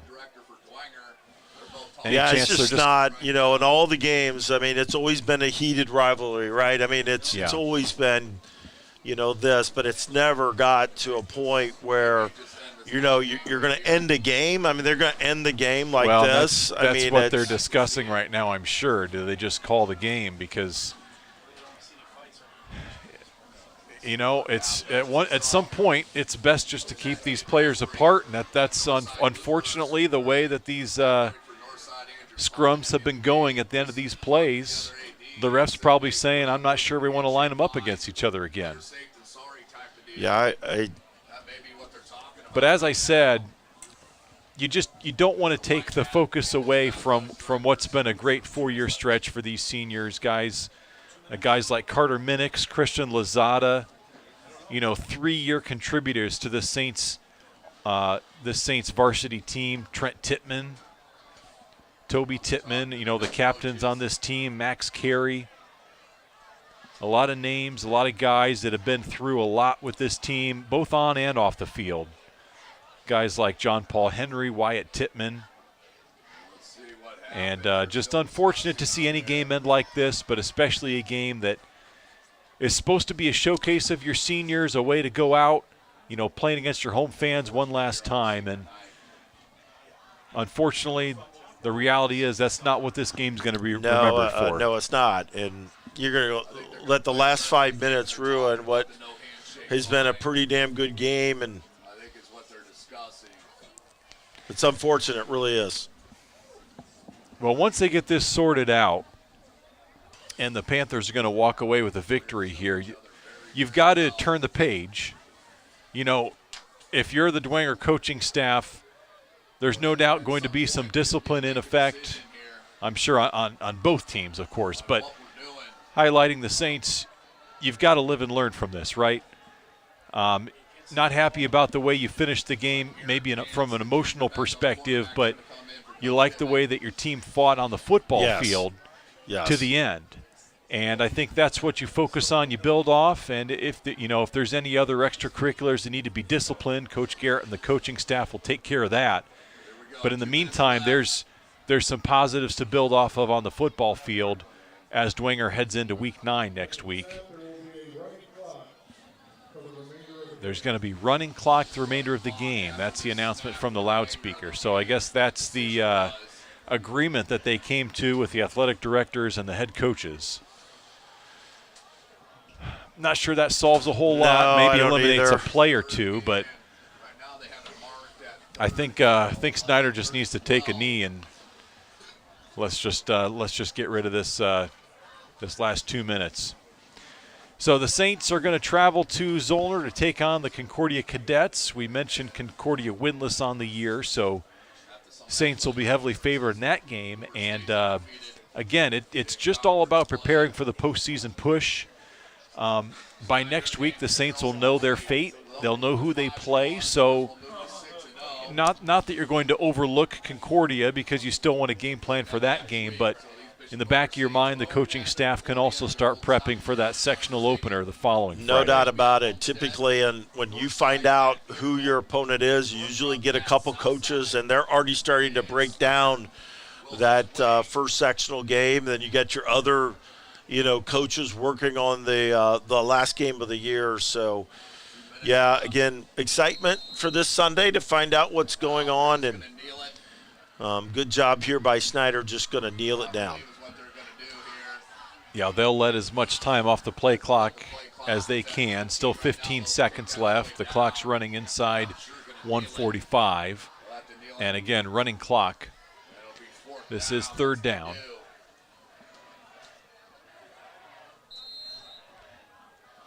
There's the knee.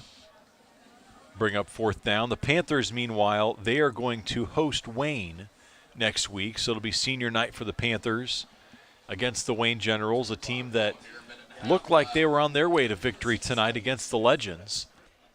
They're no pushover. They've had probably, I would say, exceeded expectations this year in the SAC. Yeah, no doubt about it. And they're going to be a tough out in that sectional. Yeah, Coach has got them playing hard. Yeah. He's a really good coach. I'd probably put Wayne as the fifth best team in that sectional, and even then, you better come ready to play and play a good game, or you will get beat. They've got the playmakers to beat, I would say just about anybody in the sectional field. So now we'll see tonight. It looked like East Noble was still in command, but they may have wrestled over the tab of sectional favorite from New Haven after the game tonight. So we'll have to wait and see the sectional draw on that one. But in the meantime, fourth down. It's going to go back over to the Saints with 52 seconds left, and the Saints will take two knees and we'll walk out of here before anything else happens. Yeah, and Wayne did beat Northside 18-12, so good for them. And that's impressive for me from a defensive standpoint because we know the playmakers that Northside has. Right. For the Wayne defense that has been, they've taken some lumps this year. To hold that Legend squad with a couple D1 players to 12 points is pretty impressive. Springer takes a knee, and that's going to be all they need. So, final score from Shields Field, 33-13. The Panthers over the Saints. No handshake after the game. That was an executive decision, and it really is unfortunate. It's disappointing after that we saw some early signs of sportsmanship, during those injuries on both sides that were promising, and as the game wore on, the sportsmanship seemed to evaporate, and that's again not the way you want to see a ball game end. It's unfortunate for both squads to end like that. Not the way you want to go out on senior night either, but it's high school football. There's emotions. And I think both teams will have some things to address from that perspective. Yeah, and, it didn't matter tonight, but you get in a close game and you lose your cool like that, and, a 15-yard penalty can be the difference in field position and letting a score happen or whatever it is. And just, to me, is something we got to work on, because that traditionally is not what our team is about. Yeah. And we need to do better at that. Well, and I think that's probably the message from Coach Garrett after this team, is that, those type of things do play a big role. They can swing an outcome of a game. And regardless of whether the Panthers or the Saints were the guilty party and on any of those plays, you have to draw attention to what's out there. And that's the fact that losing your cool can play a big role in the outcome of a ball game. Absolutely. So both teams will live and learn from that and come out next week ready to go. We're going to take a quick break and be back to wrap things up from Shields Field. You're watching Bishop Dwenger football on the Saints Sports Network.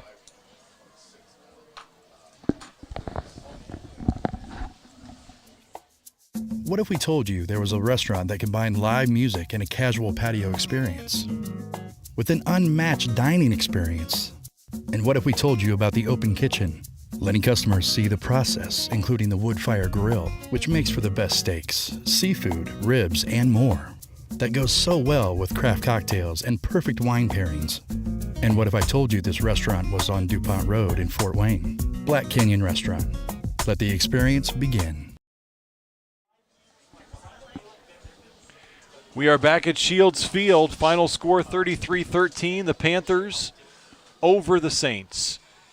And a ball game that was already no longer in doubt. Unfortunately, turned a bit ugly there at the end. We see the Snider Panthers making their way off the field here after the post-game huddle. It looked like they might have wanted to go and shake hands, but they're being escorted in the opposite direction. So, again, Kevin, I know you've been there. It's an emotional game, especially, high school kids. Means a lot to them. But, part of the learning experience is not only the X's and O's, but it's learning to keep your emotions in check and learning to put team ahead of individual. And that's, I think, a lesson that a lot of these kids on both sides will be learning tonight, not only on their own, but from the coaching staff as well.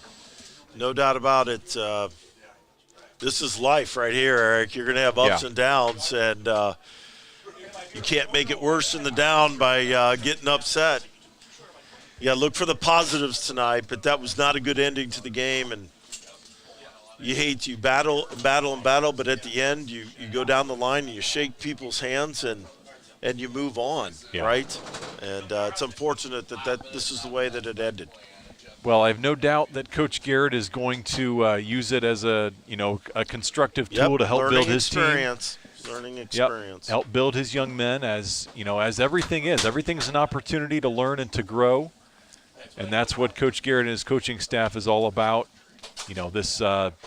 This game, this program, this team is bigger than just football, and as they're still over there having a talk, I know that that's going to be part of the message tonight.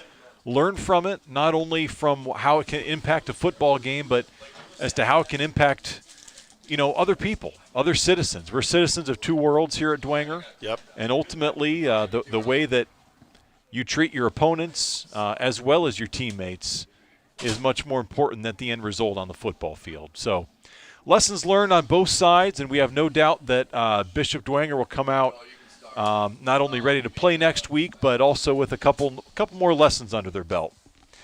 So we invite you to join us next week for that ball game. It is 7 o'clock next Friday night at Concordia, so at Zollner Stadium, and it'll be the Saints visiting the Concordia Cadets. So tune in for the broadcast here on the Saints Sports Network. Kickoff at 7, broadcast beginning just prior to that at about 6:50. We hope to see you there. That's going to do it for us tonight. A big thank you to Parker Knoll for getting us online, running the computer tonight, running back into the school, getting a second camera, setting it up, and securing it, all in a night's work. Thank you, Parker. Also a big thanks to Catherine Hill running the camera tonight up there, braving the elements, the cold, the rain, and the wonderful job she did on the camera. For Kevin Burns, I'm Eric Pete, thanking you for tuning in to tonight's broadcast. We hope you enjoyed watching it as much as we enjoyed bringing it to you. May God bless you. You're watching Bishop Dwenger Football on the Saints Sports Network.